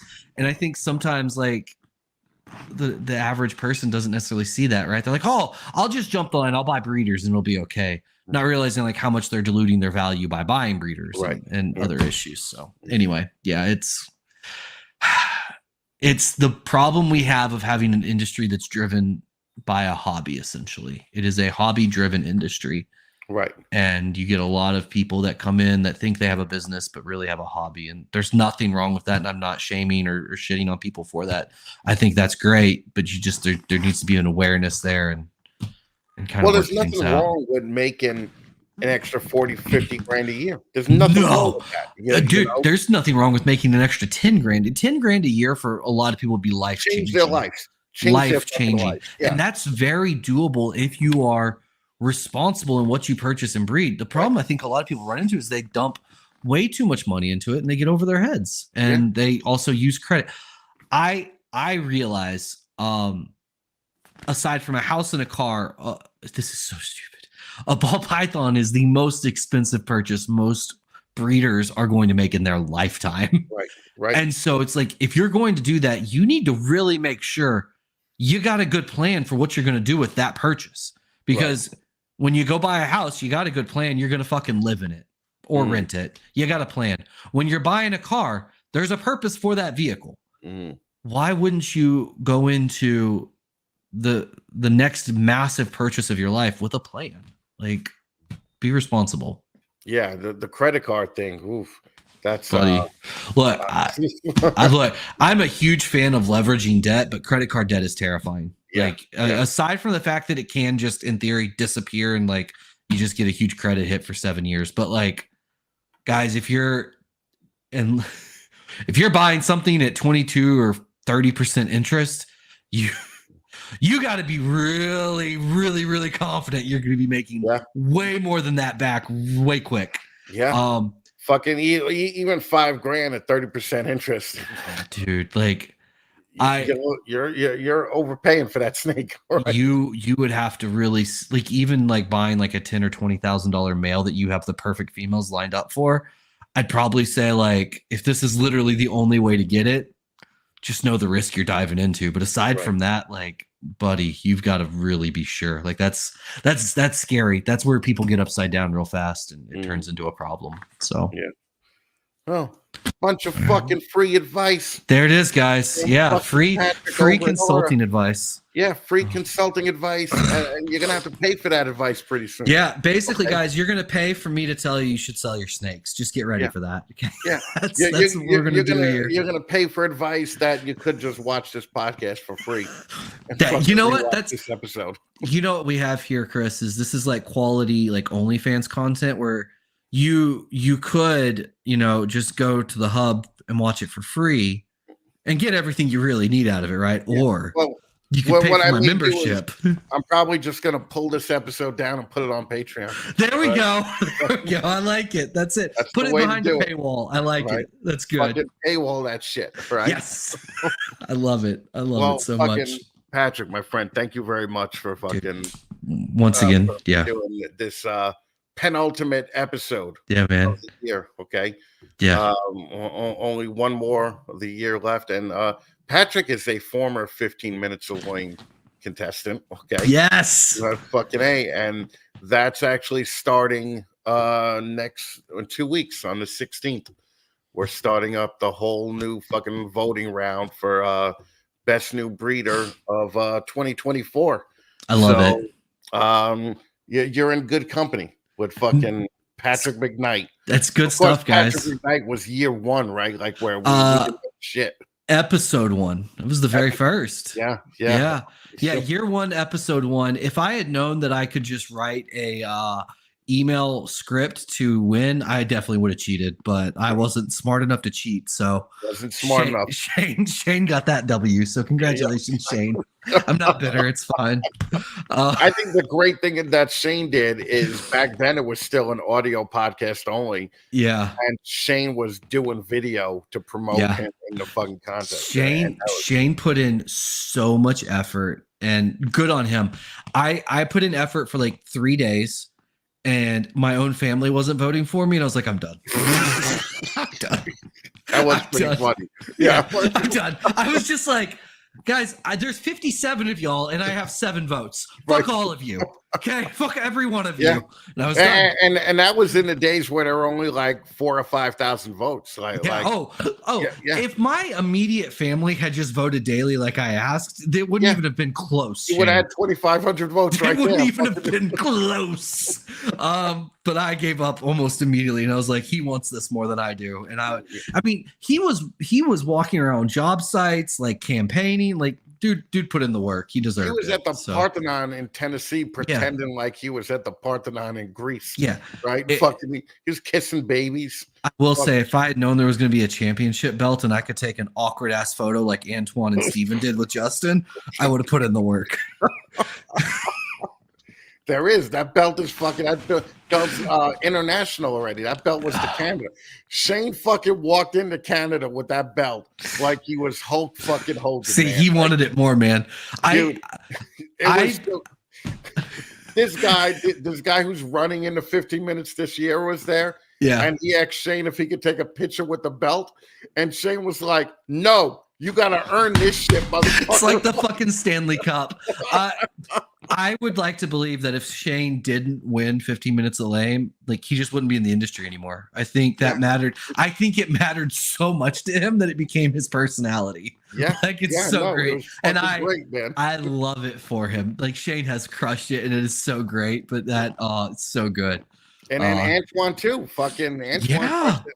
And but the thing is that belt, it looks like when Antoine did it, it looked like it belonged on him, right? Oh, for sure. Yeah, like it looked like Antoine it looks different. somebody out for it, right? Yeah, for Now, sure. fucking Steven and Courtney. I mean, Steven's only like 120 pounds. That belt might just fall off him. But fucking also fat fucking Large Marge. Fucking he's like the butterbean of the fucking champions. So it's so good, man. It's so good. But the fun thing is that it's being handed down and handed every year. What I'm hoping is that it's like the Daytona walking stick. Yeah, no, that's great. Yeah. So it's good. Yeah, we're having fun with it. So make sure on November 16th, everybody goes to the fatmannation.com and votes for their favorite new breeder of 2024. But anyway, Patrick, thank you, brother. Thanks, man. Appreciate you. Hang out for 5 minutes. Listen, everybody go over to Aura Reptile, start following them. They'll be making a splash pretty soon, right? We'll do something. Yeah, we'll do something. You know, and it's Aura Reptiles. It's not just Aura, because Aura is a service that takes bad stuff about you written on the internet off. Okay? See, it's just good stuff all around. Aura is just good, no matter what industry. Aura is just good. No matter what industry, Aura is helping people. That's it. That's what we're doing here. Dude, thank you again, man. Yeah, Aura love Reptiles, you, bud. Appreciate everybody. You can hang out if you want. I'll be back there in about 5 minutes. Yeah, I'll stick around. You're good. All right, brother. All right. Yeah. Yo, fucking that dude. I'll never tell him this, but that dude is so fucking smart, and it disgusts me how fucking much that dude has taught me about the fucking hobby. And yeah, I'll never tell him though. Fuck him. He got a big head. All right, he got a big fucking head. By a big head, I don't mean he's egotistical. I mean he has a large head. Anyway. Again, everybody, make sure on the 16th of this month, you guys go over to fatmannation.com and vote for the next 15 minutes of Lane Champion. You could vote every 24 hours until December 24th. And then on December 25th, the fucking birthday of little baby Jesus, we're going to announce the 2025 winner. So, by the way, I know you guys already know this, but you got to go get a Sea Serpents rack, okay? This episode is totally brought to you by Sea Serpents. Chris has been incredible to me for the last 8 years. I mean, this is a guy that's still working just as hard now as the day that I fucking met him. We had like 20, 25 Sea Serpents racks in the old shop. And that was before he became a sponsor. That was before I even had a fucking podcast.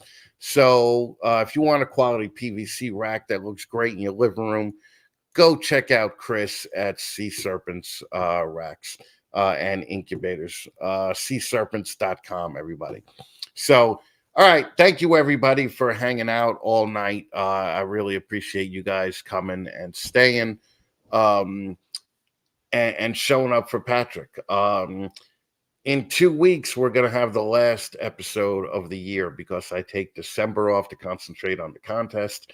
So it's going to be with Danny Carrero and Donato Signori, my two best friends. Two best friends while we had eyeballs. They're my two best friends now. And we're just going to have them on and have a little bit of fun. Don't forget, I have Fire Baby Balls on the Hot Girl episode on Sunday. And then for the last Sunday Fatman Live show, we're going to have Jamie from Morphforge hanging out with us. And we're going to do our best to fucking make her blush. So, guys, thank you very much for hanging out all fucking night with me. I appreciate you guys. And I'll see you again probably Sunday night. Oh, don't forget to check out the Lamest chat also on Sunday night.